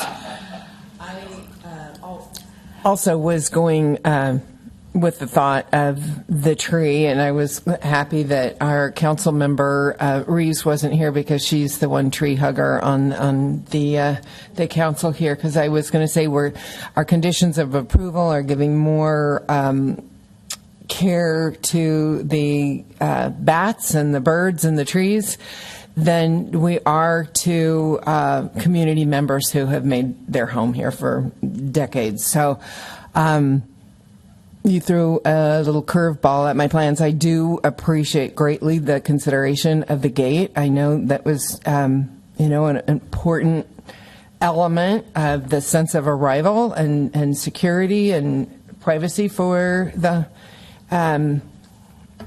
project. And I very much appreciate the carport for, it gets hot here. And it pours here. So some kind of protection for the people that live in the front is equally important as the people that live in the rear. We'll leave it there because I think we need to have further dialogue. Okay. So, the mayor is talking. The mayor talks now.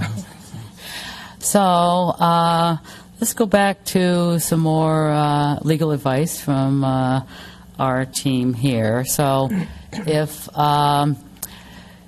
we vote on this and there's a split decision, 2 yes, 2 no, just throwing some out there, then we would essentially be denying the project.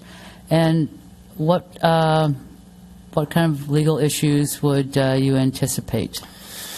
Well, 2-2, I think it'd be no action because it wouldn't receive a majority of 4 in this case, with only 4 of you voting for it. So subsequent motions and more action. So we need subsequent motions and more action. So 2-2 is not a denial. I don't believe so. Okay. So with that, would you on lots 4 and 5 one more time, if let's throw up another hypothetical scenario. So if we were to continue this, and we'd need continuance to a date certain, and the only thing would be the reconsideration of lot 4 and 5, and so say we did that and it came back the same, then how many more times can we continue it? What is the limitation on the number of meetings for this? Total of 5 hearings. You're now at 3 today. Yes, lot 4 and 5 under your scenario. I would just add, I'm not sure where the gate and the carport would add into that discussion at that point. Right. Okay. All right. So, Councilmember Knight. Thank you, Mayor. So, again, I appreciate the applicant reconsidering the gate and the covered parking. I think they will improve the project and have the project be more consistent with the character of the community. But I still think that we have time, and I do appreciate the fact there's costs to this, but our role as council members is to approve a project that we consider is the the best we can do for the community.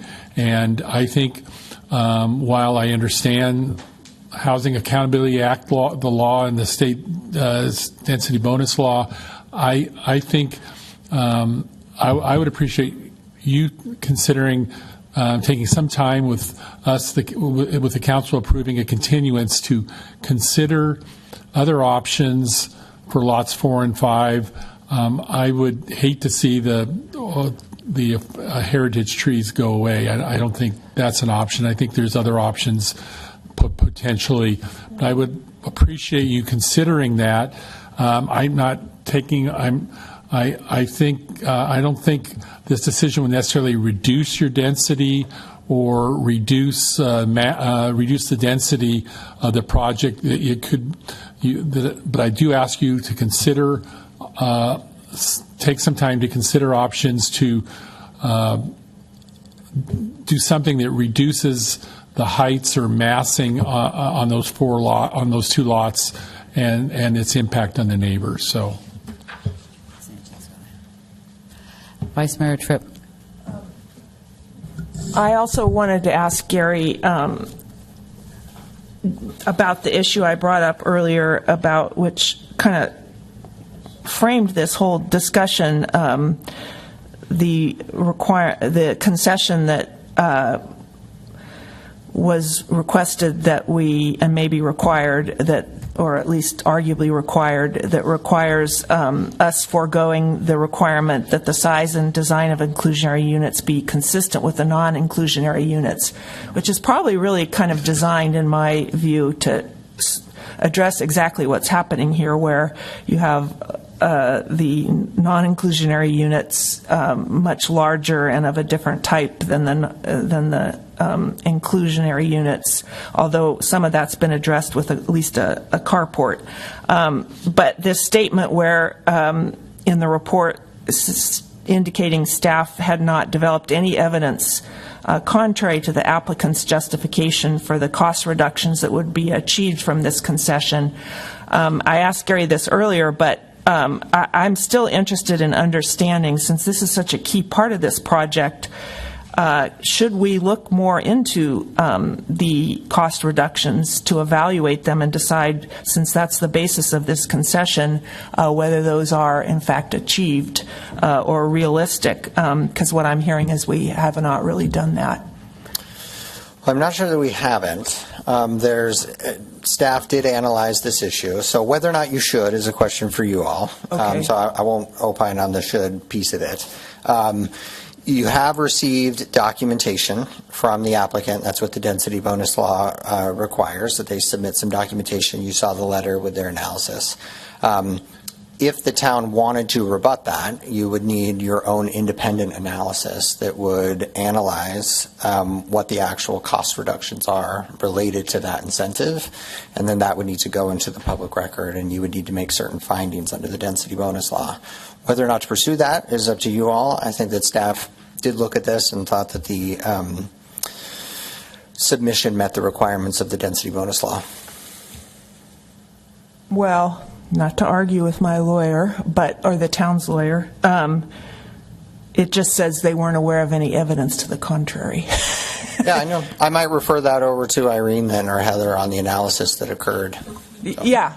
Because that's the crux of it, and whether it's worth examining in a little more detail. Maybe we would decide we don't want to do that and pay a consultant to look into it. But, right, that would be the question. Should we look into it some more? We definitely had the discussion. I mean, I definitely would have preferred to have more documentation, but the end result was when we looked at it, and again, it would be at the city's cost. The likely conclusion is going to be the same. That the cost reduction, I mean, you can put more numbers in there, you can add more stuff, but the long and the short is that they've demonstrated a cost reduction. Okay. Yeah, so one other piece to add, there was a comment that was made from Councilmember Knight. So earlier we talked about the different standards under the Housing Accountability Act and also the Density Bonus Law. So Housing Accountability Act is reducing density and also rendering the project infeasible. The Density Bonus Law talks about redesign, causing a condition that would cause a redesign that would increase the cost. So that's more of the concern on the Lot 4 and 5 piece of this, just so that distinction is clear. So just so I'm clear on what you just said about the redesign of Lot 4 and 5. I've found that sometimes when I have a question, I bet other people have questions too.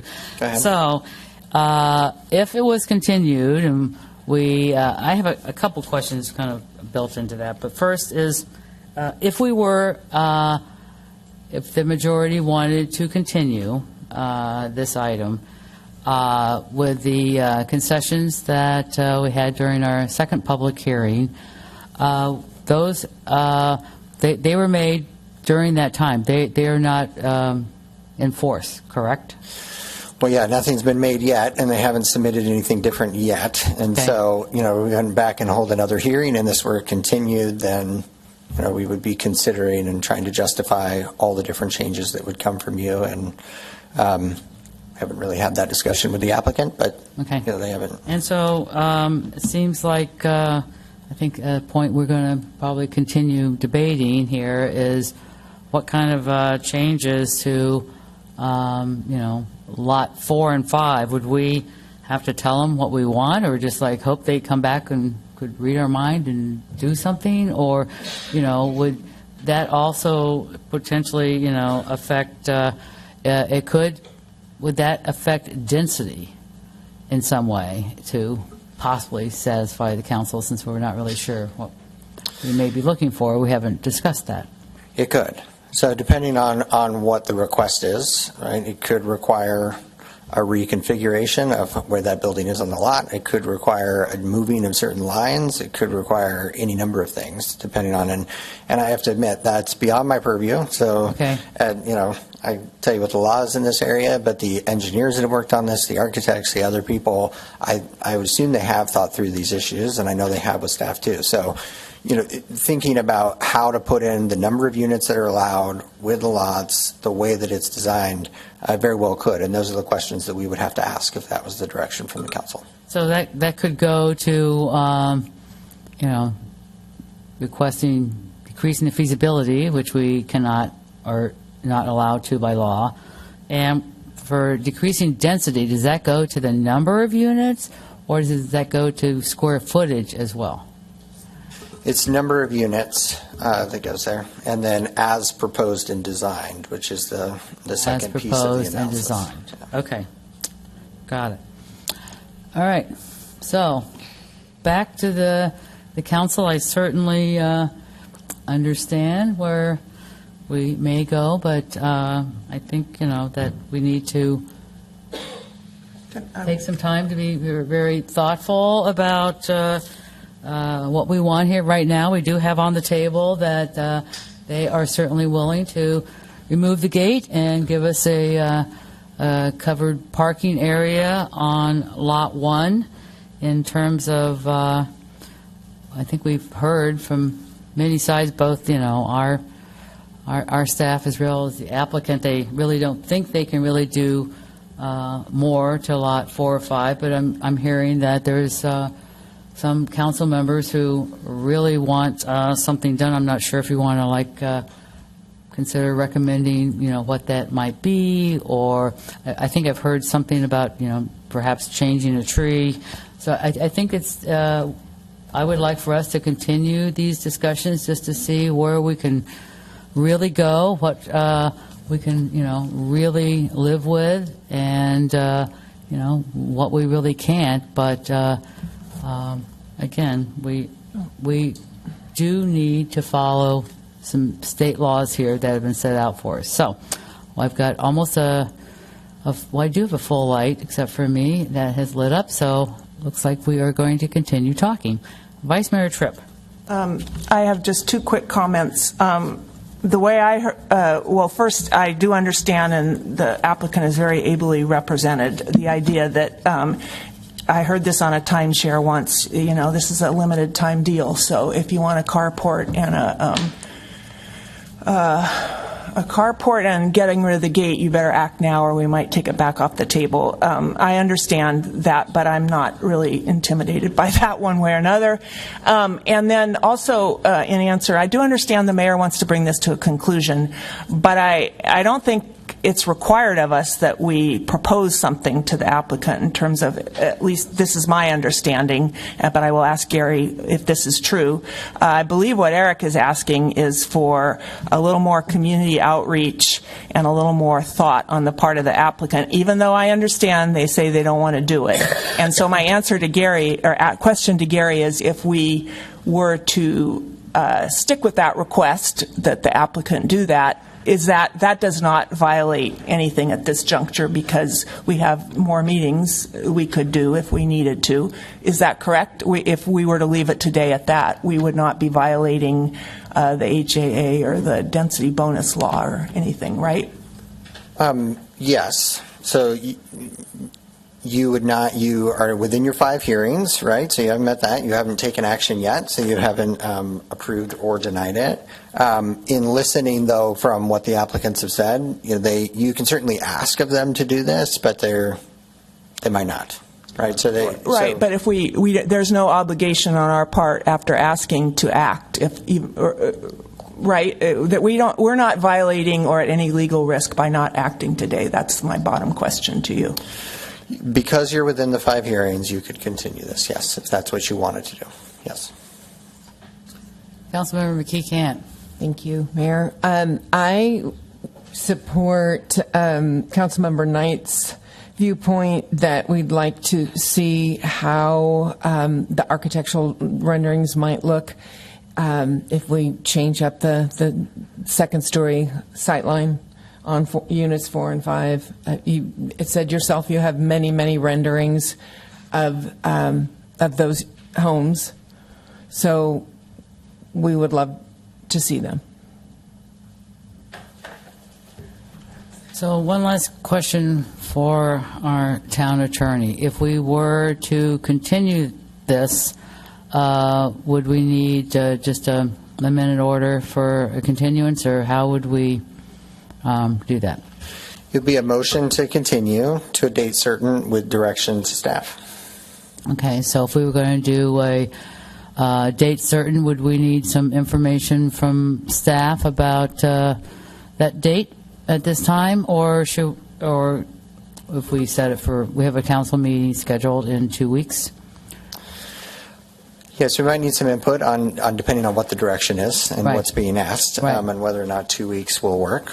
So Well, let's yes start, is the short answer. Let's start with that. Irene, would 2 weeks work?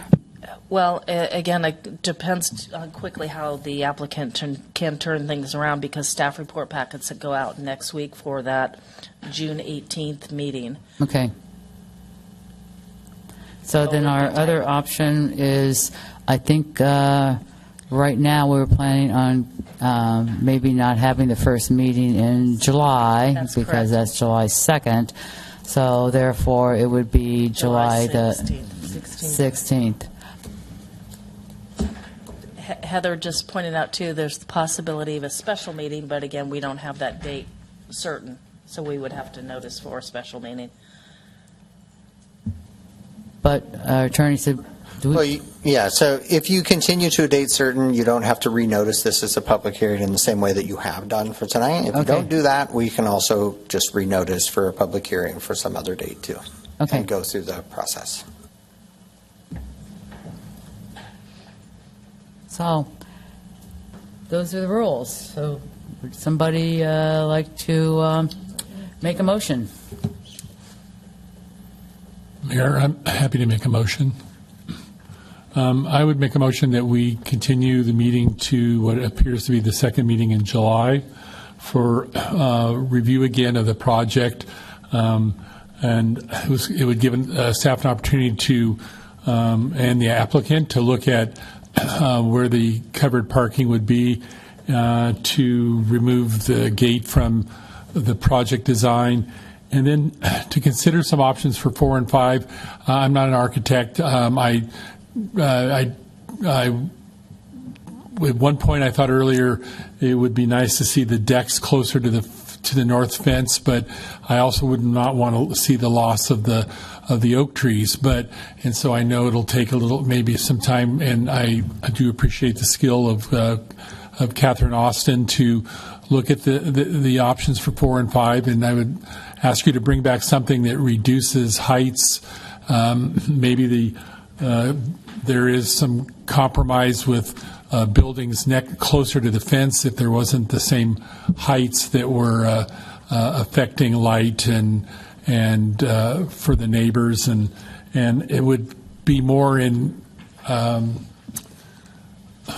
sync with what our community has approved in the past, as I mentioned earlier, with other projects where we were concerned about light and privacy for neighbors. And so it's a request, but I would make this motion to continue to consider those 3 options, to consider the covered parking, the removal of the gate, and some changes to lots 4 and 5. I'll second that motion. Okay, we have a motion and a second. So I'll just make one final comment. We've got a majority of the council who would like to continue this, and right now it's going to be on a date certain, which will be our July the 16th council meeting. That gives, I think, plenty of adequate time. If the majority of the council would like this, I will support it, although I'm very happy with what the applicant has given us tonight. So I will also agree with the rest of the council. We'll continue. So there has not been approval or denial yet, and we will see how the vote goes. Are you ready for us to vote?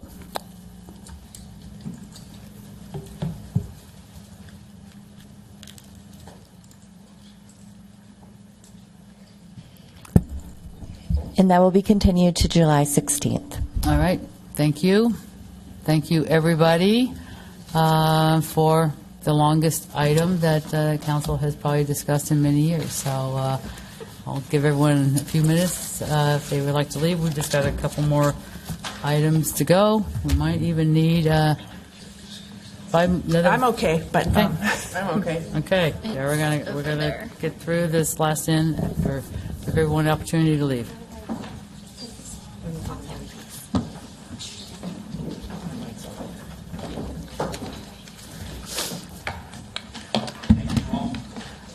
Bye, Alan.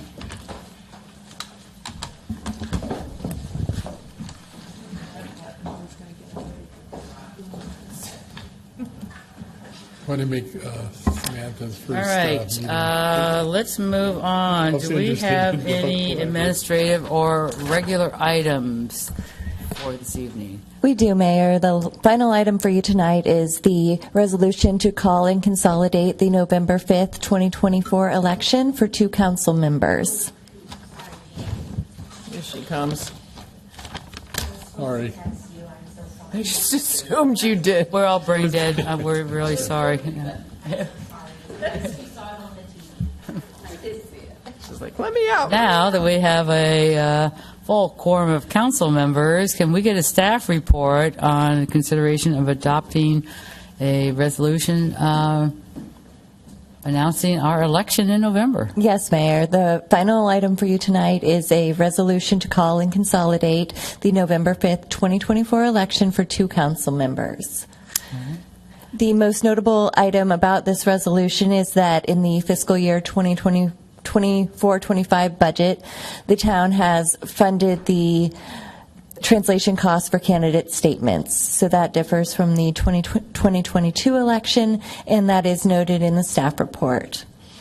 The nomination period will run from July 15th to August 9th, except if the incumbent fails to file, then that deadline will be extended to August the 14th. Additional information and timelines are available on the town's elections webpage, and we will be doing outreach about the candidate process and election moving forward. Great. Thank you for that staff report. Seeing no public, I'd like to ask the council if I could get a motion and a second. Mayor, I'd be happy to propose that we adopt Resolution 4275, calling and giving notice of the holding of the general municipal election to be held Tuesday, November 5th. I second that. We have a motion and a second. Are we ready to vote? You may vote now.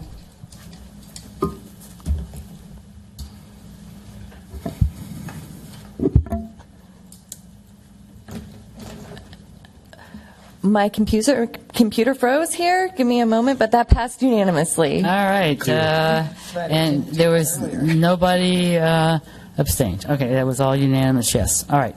So we are having an election in November of this year. Do we have any staff presentations or informational reports? I just wanted to ask John very quickly to give an update on the action happening at the Commons site. Okay, great. So yes, activity, if you haven't noticed yet, has picked up next door at the former Yountville Elementary School site. We have multiple contractors working on multiple aspects of the project, all via contract through the town, and town's managing them. So we have a roofer repairing the roofs. We have a contractor repairing the sewer.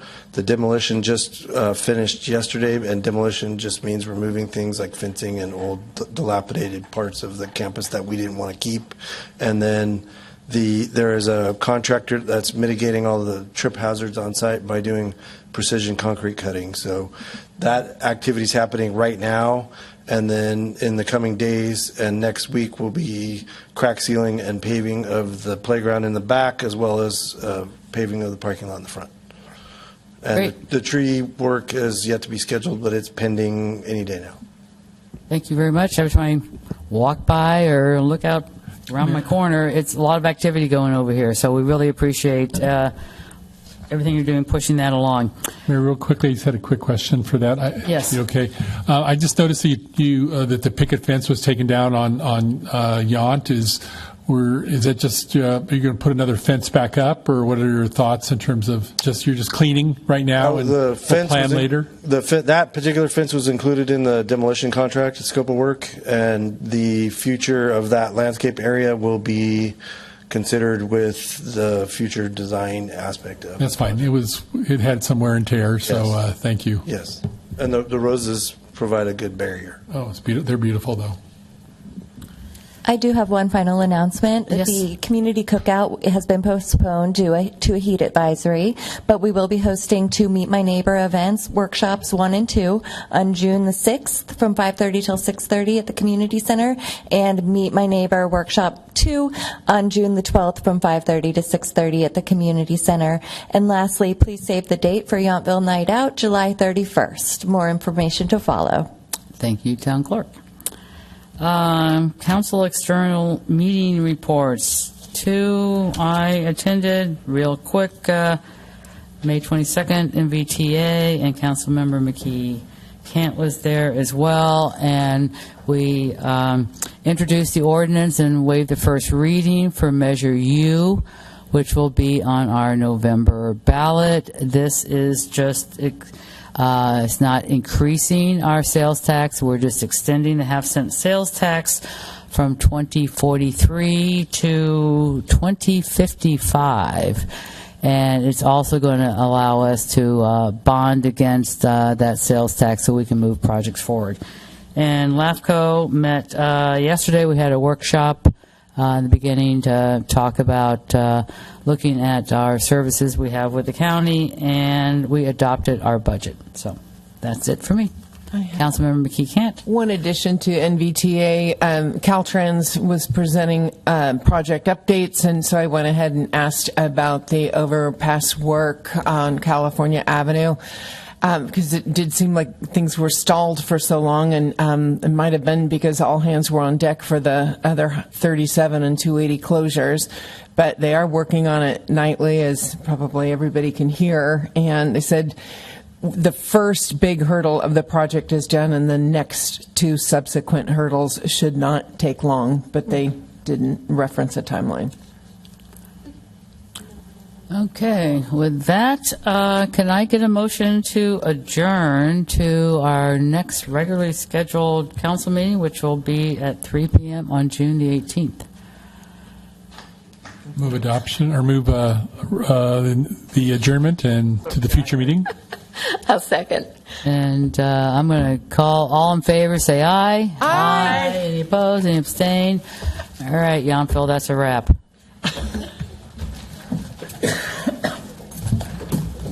Yeah, that was my long.